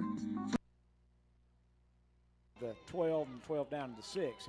If it's a face mask and then a dead ball foul, they would do both of them, I believe, Brent. Yep. So the face mask is going to be half the distance. That's going to take it down to the 12 and a half. Yep. And then from the 12, they should go to the 6, right? For a dead ball. Yeah, so it's going to be first and goal from at the 6. So Norris loses 5, but they get 18 yards of penalty yardage, and they got first and goal at the 6. And they've got Norris in the ball game. He gets the carry. He's inside the 5 to about the 4. So he gets 2. Clock down to, and back comes 21. 21. So Jalen Tate back in the ball game. Yep. And big hand for Nick Norris coming out. So second and goal at the 4, and the clock's continuing to run. It's at 7:20 to go in the ball game. Shelby continues to lead by score 28-0. And Jalen Tate in the end zone for the touchdown. So comes back in and goes into the end zone from 4 yards out. Scores his second rushing touchdown of the night on his 30th carry of the night. So he has really been the workhorse, and that makes the score 34-0 on that numbers tax and bookkeeping 4-yard touchdown run. And that pretty much seals this one for the Golden Lions. Shelby held that ball for 4 minutes and 18 seconds on that particular drive. Morgan the snap, Collins the hold, Lopez the kick, and the Hojo Power Sports point after touchdown's good. Shelby leads 35-0 on the No Malarkey Mr. Sparky scoreboard. 15th carry, but only 47 yards. They've done a good job. Big third down here, Brian. Big third down. Here's a snap. Flynn's looking. He's directing traffic. Throws. Oh. And it's not caught. It was pass interference. Looking up, but 2 flags went down. I think it's going to be, as you said, Tom, pass interference. And that's a BAM LLC penalty flag. Let's see what happens here. Pretty sure it's going to be pass interference in high school. That's a 15-yard penalty, and that's exactly what it is. So that's going to give Cavaliers a first down. First down via the penalty, their first down of this half. And I tell you what, right now, Brevard up to 60 yards in penalties, Brian. The Brevard has really hurt themselves with the penalties. That's got to be just nagging at the coaching staff of the Blue Devils. 1st and 10, Cavaliers, 2 backs into the backfield. McClellan goes in motion. Fake throw to McClellan. Pinkerton has the ball up the middle, and he gains about 7 yards before his forward progress, before being pushed back. I think they're going to work it back just a little. They're going to give him 5. Still a nice pickup on first down. Pinkerton moving those legs as is his style. He's just a strong runner, just does not go down on first contact. He really doesn't. Doubles left, single receiver to the right. Flynn looks, throws it, finds the receiver at the 50-yard line. 18. And that really took the defender away that was trying to defend Ballard on that far side. All right, so now we look up and the lead's down to 8, 42-34. The Red Tornadoes will go for the kick here. And that means we will see number 22, Braden McCord, back in. McRee is the holder, number 14. All is down. The kick is up, and it is through the uprights. It's good. On the Stanton Enterprise McDonald's scoreboard, Crest 42, Hickory 35. This is KTC Broadcasting. Smith through the right side's got an opening, breaks one tackle, drags another player down to the 22-yard line, gain of 17 on the play. That is their biggest play of the night. First down and 10 in the rushing game. Well, like I say, we said that this is the kind of half that Ashbrook needed to start, and they are well on their way. Again, doing a good job on the defensive side, forced a turnover, and now we'll see what the plan is to attack on the offensive side. And you need to watch out here. This is a team that came back on South Point last week. They were down 2 scores. Tonight they're down 3. Little confusion here, moving receivers to the right side of the formation. Handoff, the flags are flying. Not much of a gain there. They handed off to Smith, but they had flags on both sides of the field. And it's going to be a procedure call. Yeah, I was going to say, I don't remember. Something just didn't look right. Well, they had trouble getting everybody set in the right place, and it turns out they may not have been in the right place after all. Now, will they take the play? Because there was no gain on that. Talking to the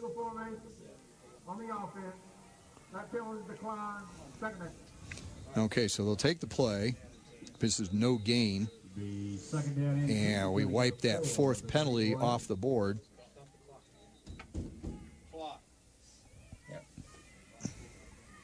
And I guess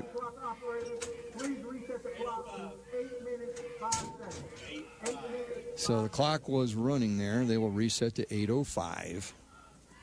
There we go. And it'll be 2nd and 10 after the declined penalty. And now we'll run. We got a stack of 3 to the right side of the formation, but they go away from it, hand off to Smith, and he's tackled by Ryan Bassani. Shocking. So it brings up 3rd down and long, 3rd and 8, after the 2-yard gain by Smith. They bring everybody to the wide side of the field, and then they run to the short side. Yeah, I think obviously they're just trying to think that North Lincoln's overplaying to that trip side, and I'm sure there's at least one extra guy over there, but that hasn't worked yet. Here it is again. Same formation, and McLean goes to the short side. He's got an opening, and he's going to be close to the 1st down. Again, running to the short side, it will be a Turner Hauser Insurance 1st down.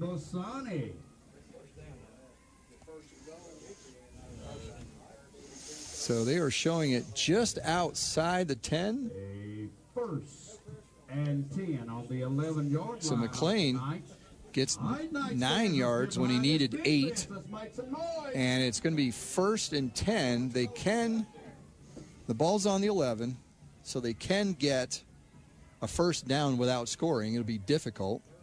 And now we've got 3 wide receivers. And again, they go to the short side of the field. McLean, and he gets dropped. Maybe gets 1, but that's it. Number 50, Grant Mullis and Agee on the tackle. Bring up a 2nd down. They keep trying to go to that short opposite side. the trip side. Yeah, you've got all these players out to the wide side of the field. There's a lot of carpet out here, not a lot of defenders. But so Hickory's gone down and scored. It's 42-35. It's kind of back and forth. Hickory holds serve. Hand off to Smith. This time they go to the wide side of the field, and maybe that's why they're not doing it. Good pursuit there. Smith carries it, and he's actually going to lose a yard. Maybe that's why they aren't doing it. Yeah, like I say, we called Ryan Bassani's name a few times in the first half, more for big hits than numerous hits, but now he's starting to feel it here in the second half. He's already got 3 tackles, including 1 a tackle for loss on that play. So the running player's still on and off the field for Ashbrook. Play clock is already at 10 as they break the huddle. 3 wide receivers again to the wide side, but this time it's to the far sideline. And Ashbrook is going to have to burn a timeout or risk losing another 5 yards. So the first time out of the half for Ashbrook is early in the 3rd quarter, about midway through. So we'll take a timeout as well. We'll be back with 3rd and 11 after this. 11 quarter scoreless streak is in trouble.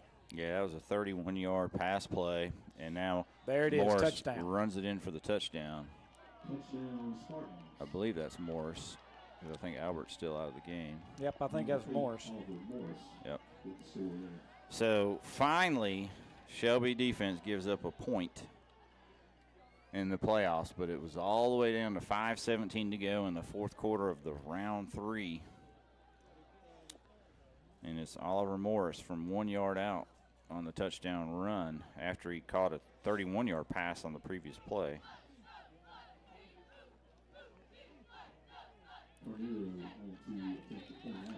That may have just doubled their total offense, that one drive.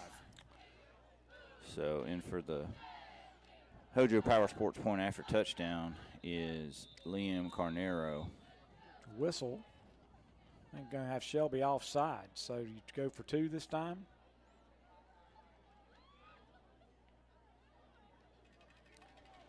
They're thinking about it, but they They're decline gonna decline it So they're and just try gonna again. Kick it. The holder is number 22, Brennan Davies, a sophomore. And it looks like Matt Nowak is the snap.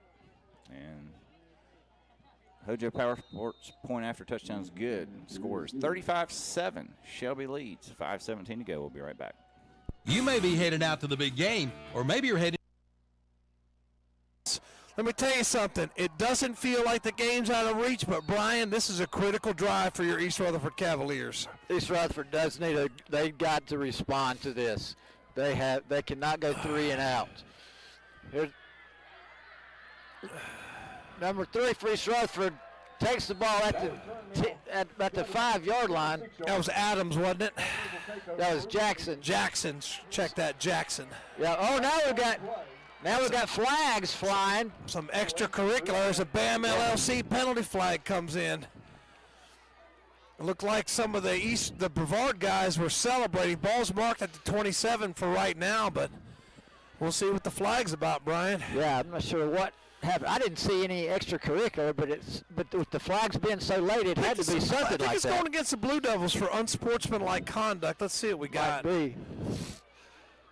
Dead ball, personal foul against the Cavaliers. That hurts. It's at the 27, so it's going to be a half the distance. They're going to put it at the 13-yard line. Boy, I tell you what, you could ill afford that at this point, Brian. Something must have been said that should not have been said, because I know Coach Russ does not put up with that. He does not. And that is the last thing you need to have happen. You got to keep trying to come back. Got to keep your cool here. Yes, you do. Flynn with the pass. Oh, just over the head. At 22 open there up the seam. Jason Airwood. Just throw it behind him. I mean, he had a clean pocket, time to throw. Saw his man open, but just threw it over the wrong shoulder and incomplete. 2nd down and 10. Ball's on the left hash. Got Twins left. Single receiver to the right. Motion by Goolsby from the left side to the right. Here's the snap to Flynn. Flynn looks. He's under pressure. Oh, my goodness. Number 3, Zion Brown with the tackle for the Blue Devils in the backfield. It's going to be 3rd and about 20. I tell you what, Flynn thought he could get away. It was 3 on the sack. But he looked like he was going to try to move to his left and get away, but kind of twisted himself up to where he couldn't make a move, and he loses 11. Big-time sack. And another flag comes in. See, that referee just threw his flag and it went outside the fence. Yeah, it did, didn't it? Somebody's going to have to retrieve that for him. What do they got? What's the flag? The coaches, East Rutherford definitely wants to know what is going on. It looks like Coach Russ and company are on the field. They're not happy. No, they're not. Not sure what the call is. And again, that's another BAM LLC penalty flag helping brick and mortar businesses stay relevant. Brevard and the Brevard fans, of course, booing, but nobody's sure what exactly is going on. I just know the Coach Russ staff there are not happy with something. I haven't seen a call. Have you? No, they haven't made a call. The referee threw his flag, went up completely out of the fence, but a bystander got it for him, brought it back to him. I'm not really sure. They're going to mark it off. It's going to be a 2-yard penalty against the East Rutherford Cavaliers. I'm not really sure what that is, though. Did you ever see a signal, Brian? Well, okay, there was a signal. What did he call? Unsportsmanlike conduct. Okay, it might have been on one of the coaches that he probably saw from back in the back of the end zone, probably saw him come on the field. Yeah, I'm not sure how that generated, but nevertheless, it's 3rd and long for the Cavaliers. Flynn goes to the right. He almost ran out of the end zone, but he threw the ball intended for Goolsby to the right side, incomplete, 4th and long. So the Cavaliers will have to punt out of their own end zone. Yeah, Flynn was retreating back towards the end line. I mean, he was probably a half a step away, and you know, Brian, if he steps across that's 2 more points for the Brevard Blue Devils. And I tell you what, it's just ever since that 66-yard touchdown, and don't forget the goal line stand. It's been all Blue Devils since then, Brian. It really has. Right before the half, the defensive goal line stand by Brevard has inspired the Blue Devils play in this second half. And they're going to get the ball in excellent field position, most likely. Here's the punt. It rolls out to the 35-yard line. So 35. Yeah, it's going to be a 34-yard punt. Yes, 34-yard punt.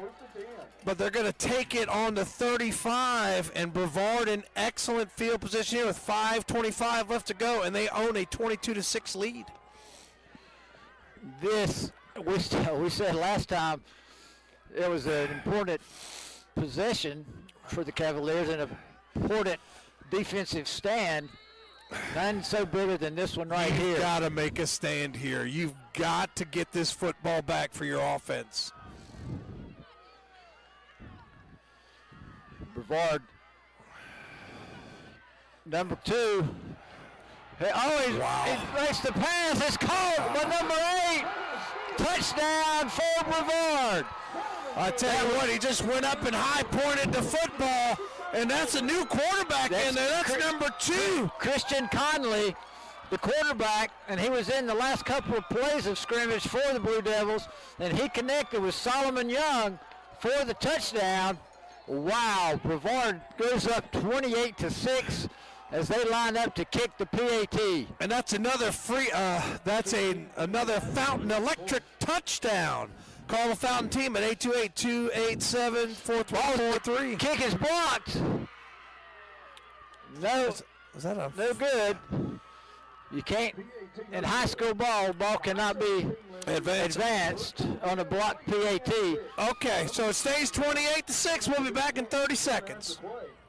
McDonald's is your go-to location for popular food Run items for the TD, and now it is McCord with the PAT. We've had a change in the score again on the Stanton Enterprise McDonald's scoreboard.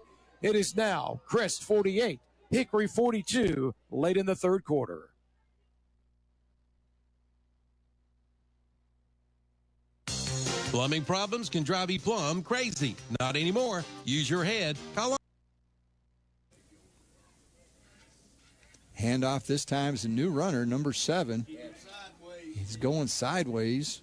Number 7, Savion Lindsay. And that's Savion Lindsay, his first carry of the night.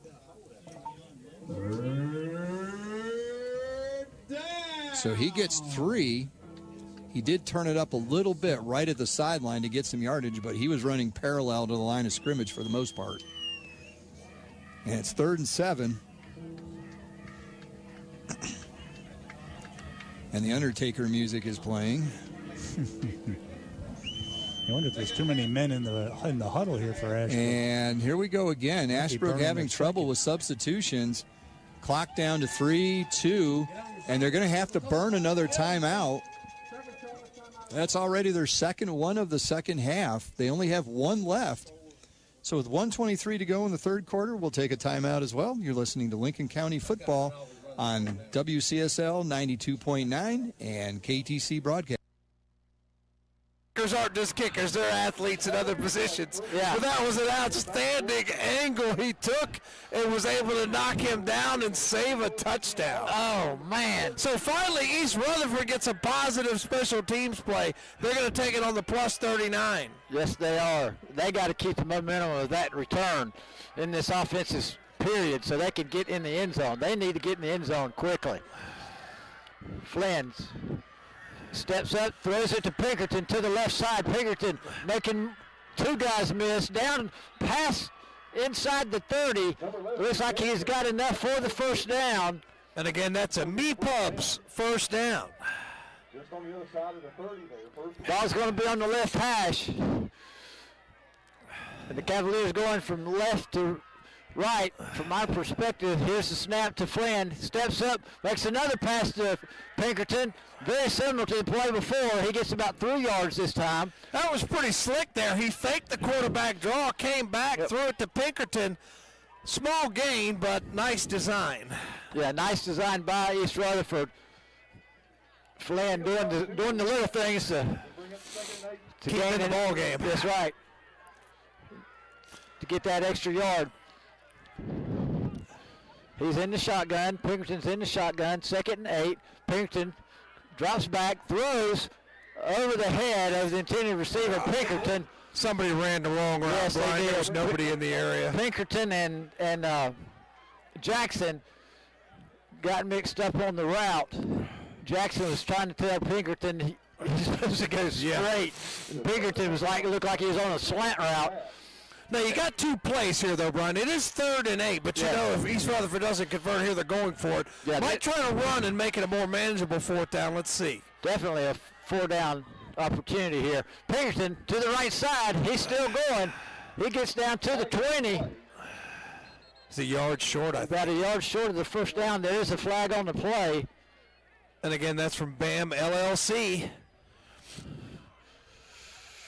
Let's see what they got. As we're huddling up, boys, you need to do this a little quicker. It's cold outside. It is cold. It has gotten colder since this game started. Oh, yeah. No doubt about it. Illegal procedure against the Cavaliers. I think they didn't have enough guys on the line of scrimmage, and they got an illegal formation penalty, and that's tough because Pinkerton got about 7-8 yards close to the first down, but now they're going to be backed up behind the sticks, 3rd and long. Yeah, that one hurts. That one hurts big time. So they're going to mark it off. That's the 3rd penalty of the half, Brian. And the officials went to the Brevard staff to make sure they wanted to mark that off, and they do. Oh, yeah, definitely. It would have been 4th and 1. Right. They probably said we didn't convert, but, 4th and 1, that's almost automatic for Pinkerton. Right. Exactly. So 3rd and 13. 3rd and 13. Here's the snap to Flynn. Flynn's looking downfield. He throws to number 22, Jason Airwood. And that's just a great tackle in space. Yes, it was. A very good tackle. So it's 22 on the reception? 22, Jason Airwood on the reception. It's going to be 4th and 12. Ball on the right hash. They got to go for it. They're the offense on the field. This is 4-down territory without a doubt because there's 3:20 left in the third quarter. And counting. Ball's Flynn. Flynn drops back, throws to Pinkerton over the middle. He got to the 26. To the 26. And Brevard will come get the ball. Brevard with a good defensive stance there. Yeah, they tried that little screen pass. That's the one they hit for the big 52-yarder.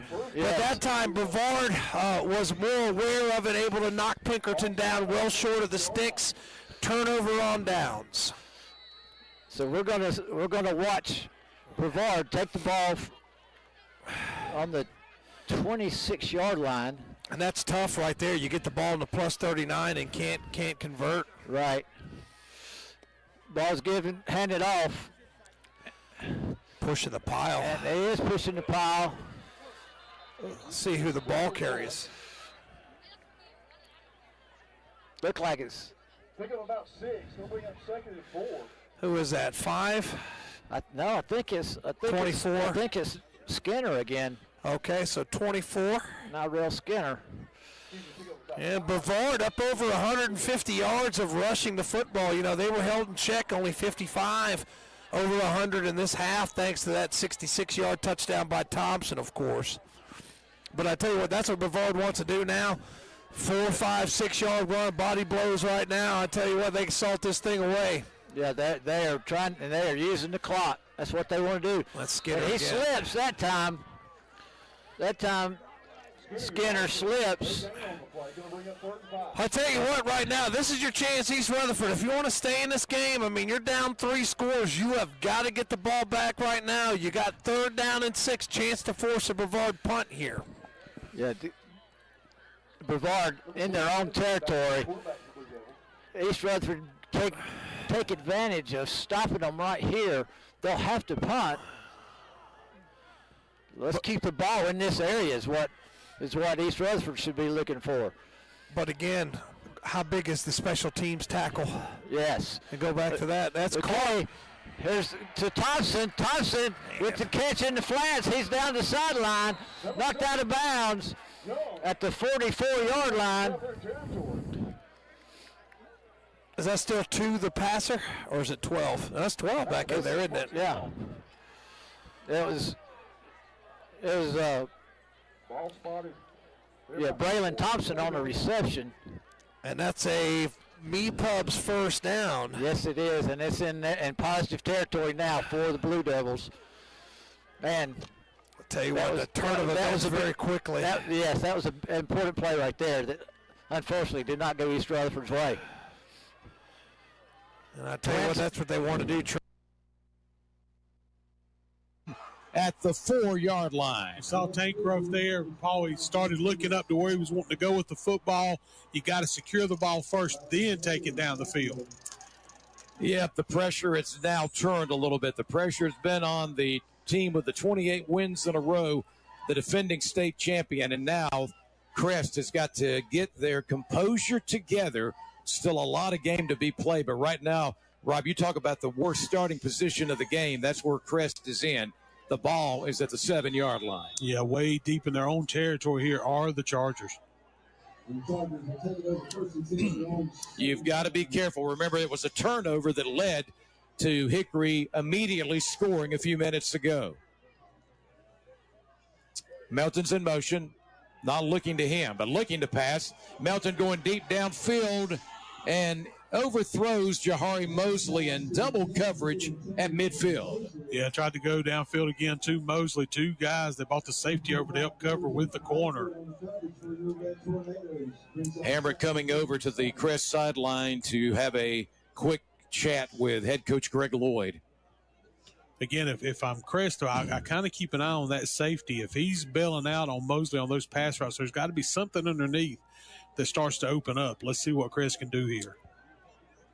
Got to be so careful. You're just barely outside of your own end zone. 2nd and 10 from the 7. From the end zone, Eli looking. Short pass caught by the Chargers. A little bit of breathing room. Breaking away from a tackle initially to the 19-yard line. I told you, Paul, that safety was the safeties have been bailing out to the outside receivers. Their Crest come back across the middle. There was nobody there in the middle of the field to make that stop. Pettis on the catch. That was a big time one. And that is a Mipablito first down. A gain of 12 takes it to the 19-yard line. A little bit more breathing room. Still a long way to go, over 80 yards. Crest down by 1. 9 seconds to go in the third quarter. Double receivers on the near and the far side. Here's a quick forward pass to, I believe, Aiden Carson, and that's going to be a big gainer to at least the 26, maybe 27-yard line. Once again, trying to take advantage of the aggressiveness of the Hickory defense, changing the flow of the offense to come back the other direction. And by the way, because of the clock light bulbs, some of them not working, I told you it was 9 seconds. It was really still 49 seconds. We couldn't even see the 4 while ago, so my apologies. As we now have, I can tell you, 32 seconds to go in the third quarter. Crest brings in that heavy set here. Yep. Big Nasty on the field right now on second down and short. Carson is going to get nowhere. He's hammered down at the 24-yard line this time. And I believe that's going to be the last play of the quarter. And it's going to be a big third down coming up for Crest when we come back to begin what will be the final quarter. Don't go anywhere. We've got a huge one coming, folks, as the clock ticks down to 0 here in the third. On the Stanton Enterprise McDonald's scoreboard, we go to the fourth. Hickory 49, Crest 48 from KTC Broadcasting. It's going to come down to somebody's got to get kicked out of this game because it just will not stop. It's after every play. Yeah, and now Coach Russ probably wants an explanation. And he's getting one from the referee's going to call the back judge in to talk to him. He probably wants to know, what my guy do? That's probably what he's asking. You know, what did my guy do? And he seems satisfied with the explanation, and he'll retreat to the sideline. So as it stands, that's a first down on the pass play. And I tell you what, after the tackle for loss, that's just tough. You know, you had him behind the sticks, and then you get a 20-yard pass play, Brian. It's just tough. Yes, it is. Yes, it is. Keeping our cool is a key thing. 1st and 10 now for the Blue Devils. Snap given, 24 with the carry. That's Skinner. Skinner down to the 25-yard line, right in the middle of the field. I tell you what, now if I'm the Blue Devils, I'm just doing that. If I'm getting 4 yards a pop, 5 yards a pop, that's what I'm going to do, man. Yeah. I'm not changing anything. I'm just going to keep running the football. I'm going to shorten this ball game. I've got a 3-score lead. Why do anything else? Right. Yeah, there's no reason to throw the ball or anything. Just run the clock. They're spreading them out, though. Look at this, 4 wide receivers again. Got trips to the left side, single receiver to the right. Snap to Kessinger, handoff given to Skinner again, yeah. And I tell you what, it's like you spread everybody out, then you got a hat on a hat, and Brevard just wins the battle. 5 more yards, sets up 3rd and short. Looks like the third quarter is going to end on the Stanton Enterprise McDonald's scoreboard. It's 28-6 Brevard. We'll be right back.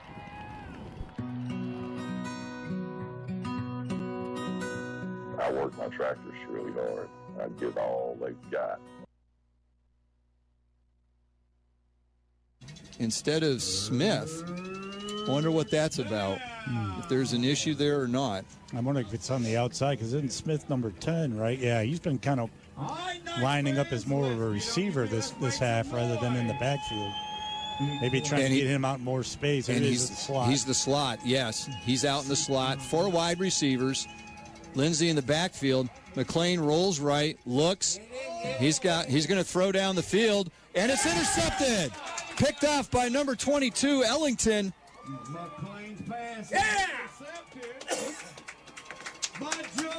Jamani Ellington picks steps in front of the receiver. It was slightly underthrown, but he steps in front, picks it off, and North Lincoln gets the stop and the ball back.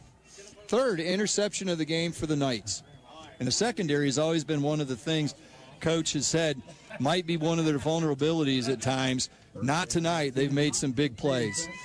And if there is one, a little bit of redemption, Ellington was the back when he got pushed off here down earlier in the game when they scored that touchdown. So it was good fight in there for number 22, Ellington. I thought McLean maybe should have ran that. Oh, he had plenty of room in front of him. I thought he was going to run. All of a sudden he winds up and throws. So 1st and 10 for the Knights at their own 39-yard line, 9:45 to go. Sipe keeps, pitches, and this is not working now. This was working in the first half. It is not working now. He pitches to Folk. On the run for the Knights. And there's nothing there. They have figured out what to do at the moment. Yeah, I can say it's corners. It's 4 and 18 early on one side, and number 4, Blanton on the other side. They're just, again, disciplined. They're just coming in, and if they come their way, they're taking that pitch man. Is this what time you might want to fake that you're going that way? Stipe steps back and throws, and we've got 3 wide receivers. And there goes blockers at that point. Agee gets the ball, gets maybe the 2 yards back, but it's going to be 3rd and 10. Number 20, Landon Agee on the carry. Stop on Well, one of the North things, Lincoln's offense is ground to a halt in this half. Yeah, one of the things that we kind of saw, that West Lincoln does is they'll bring in a tight end. That time it looks like North Lincoln's sort of adjustment is to run that trip sort of offense. But I think we see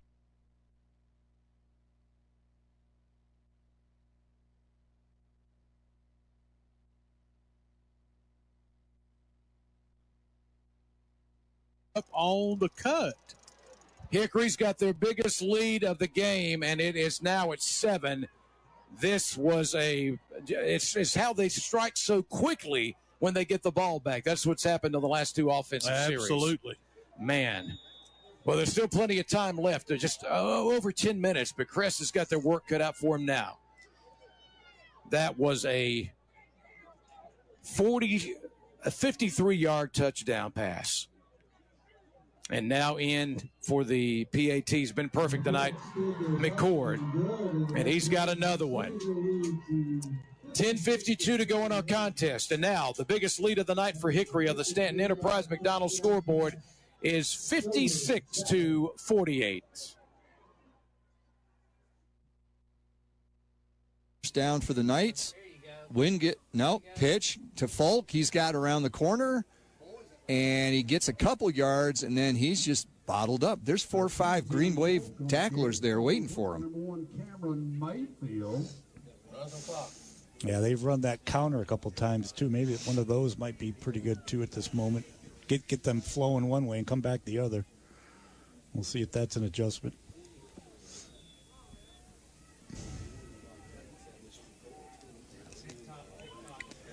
So the clock is running, 7:20 to go. North is going to run this down every play they can. Play clock at 10. 2nd and 8. At the Ashbrook 49-yard line. Quick pitch to Agee. He's trying to get to the corner, and it's strung out. Good job by the Green Wave defense. Landon Agee on the carry. Stop on play by 0, J.J. Gordon. Play by Gordon, number 0, which is appropriate. It goes for 0 yards. I was going to say, I thought that we had a Gordon was number 5. Must be brothers. We haven't had too many brothers lately. Maybe. No, we haven't. Usually, we got Caleb and JJ. Caleb is a junior. JJ is the senior, 0. So is the senior, John J. So 3rd and 8. They just go to Wingate up the middle, and there's a pile there. He gets to the 47, which is 2 yards, but that's going to be it. And again, another 4th down.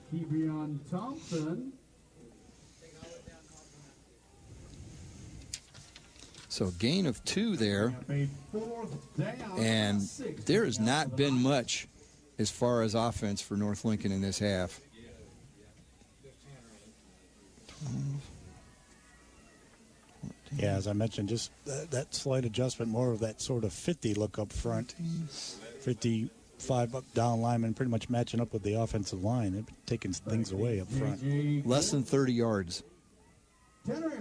Ayers with a booming kick over the head of the defender, and it just crawls into the end zone. 15, which is Cade Sturgill was hustling down there to see if he could down it at the 1-yard line, but it just went into the end zone. Great punt. 47-yard punt, but a net of 27. Ashbrook will get it at their own 20-yard line. With 5:29 to go, North Lincoln managed to run off almost 3 minutes of clock on that possession. Let's see, I had 17, 28. Now 31 yards offense roughly for North Lincoln in this half. Two wide receivers each side.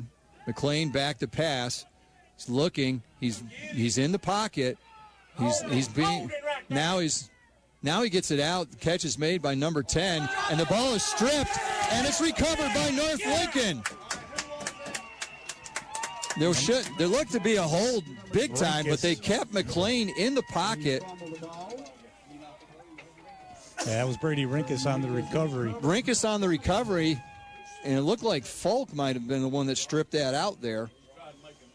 I'm a little surprised again. Officials missing some things. I mean, there was an eligible man downfield. Oh, yeah. As long as that took, he was well downfield. So now the fourth turnover of the game, 3 interceptions and a fumble by Ashbrook, and that might be the death blow for them. So North Lincoln gets the ball at their own 24. Oh, no. Fumble by North Lincoln. But this time, North keeps it. There's dual possession on the bottom. Let's see what they call. Ashbrook is lobbying. Recovered by number 66, Iggy Madriaga. Iggy Madriaga, one of the great names in high school football, comes up with a football. Great job by Iggy. And Mazen, number 17 for Ashbrook's like, hey, I got the ball here. So? Yeah, but again, dual possession gives it to the offense. But they did get pushed back to the 28-yard line, so they lost 4 on that one. It wasn't an announcer's curse. It might have been an announcer's thought. I almost said that they're already in field goal range, but I didn't say it. Okay.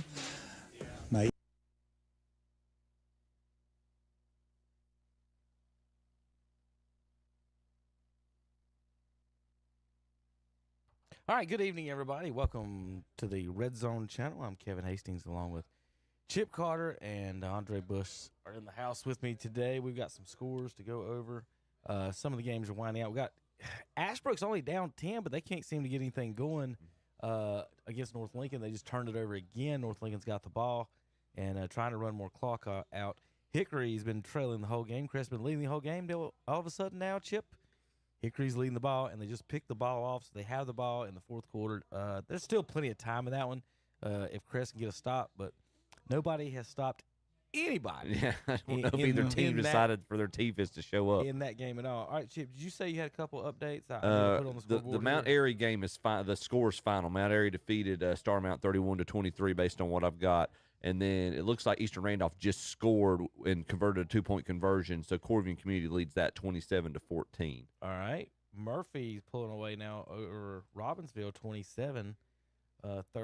And that is a 38-14 final. Mountain Heritage over East Wilkes there in the 1A.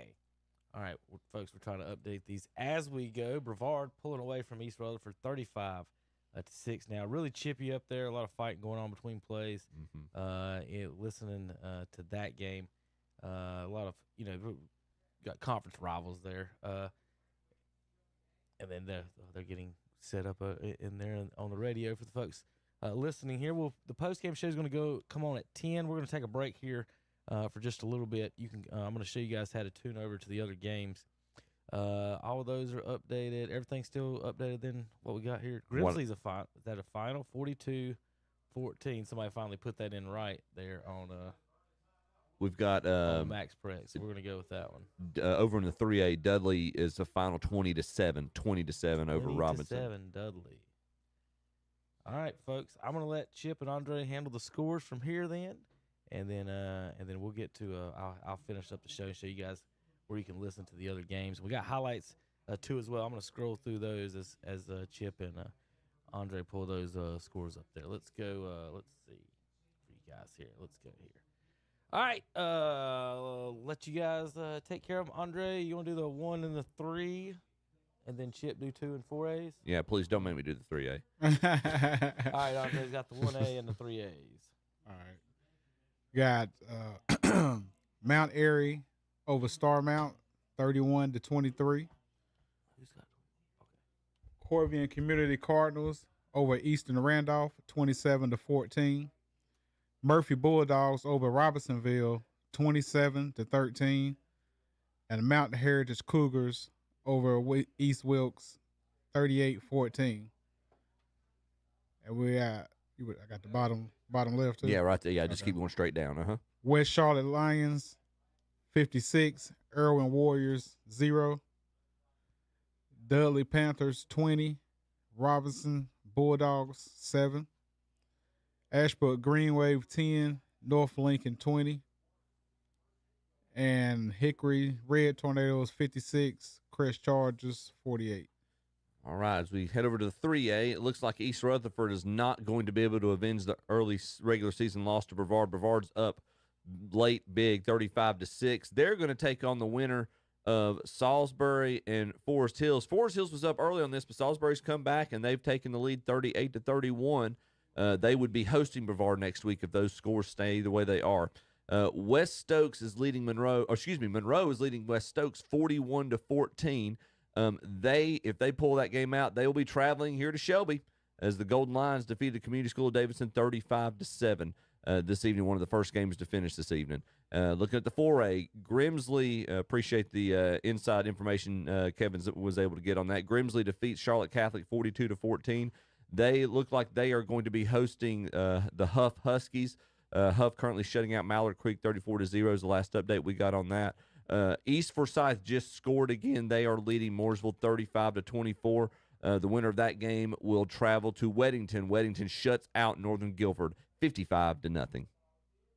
All right, folks. We're going to take a break here on our shows here in KTC Broadcasting. Hickory 56-48, North Lincoln 20-10. Let me show you how to get to either one of those games. You're going to go to ktcbroadcasting.com. You're going to, I'm going to better make that smaller so you folks can see a little bit better. Here on the website, ktcbroadcasting.com on the homepage, if you'll go to it, and then just scroll down. I'll show you guys. There's the top of the page. Scroll down right here in this section. This little slideshow, it's got all the games you can choose from and get to any game you want. You can go to Ashbrook, North Lincoln, right there on YouTube. And then if you want to listen to the Crest Hickory game, you can click on that, and it'll bring up the player for you.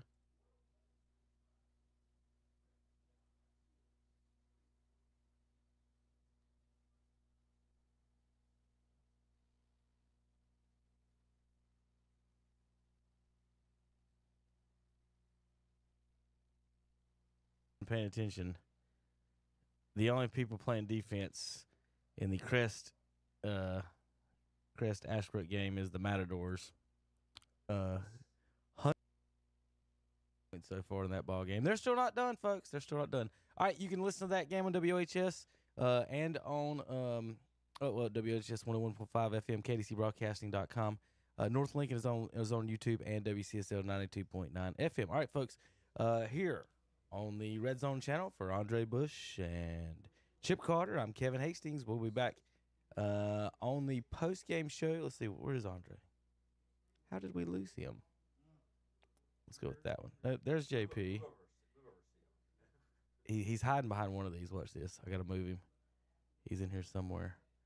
Oop. Folks at home don't know what I'm doing. There he is. There he is. There he is. Let's hide that. We'll put JP up here. All right, now, folks. Now, I'm Kevin Hastings. Let's see if I can do this right. Andre Bush. Chip Carter. And JP is in the other room. All right, folks. We'll see you approximately 10 o'clock. We'll probably start the stream in about 5 minutes early and get some of it going. But Hickory pulling away from Crest up by 15 now, and North Lincoln still up 10. We'll see you on the post-game show brought to you by Full Throttle Power Sports on KTCBroadcasting.com.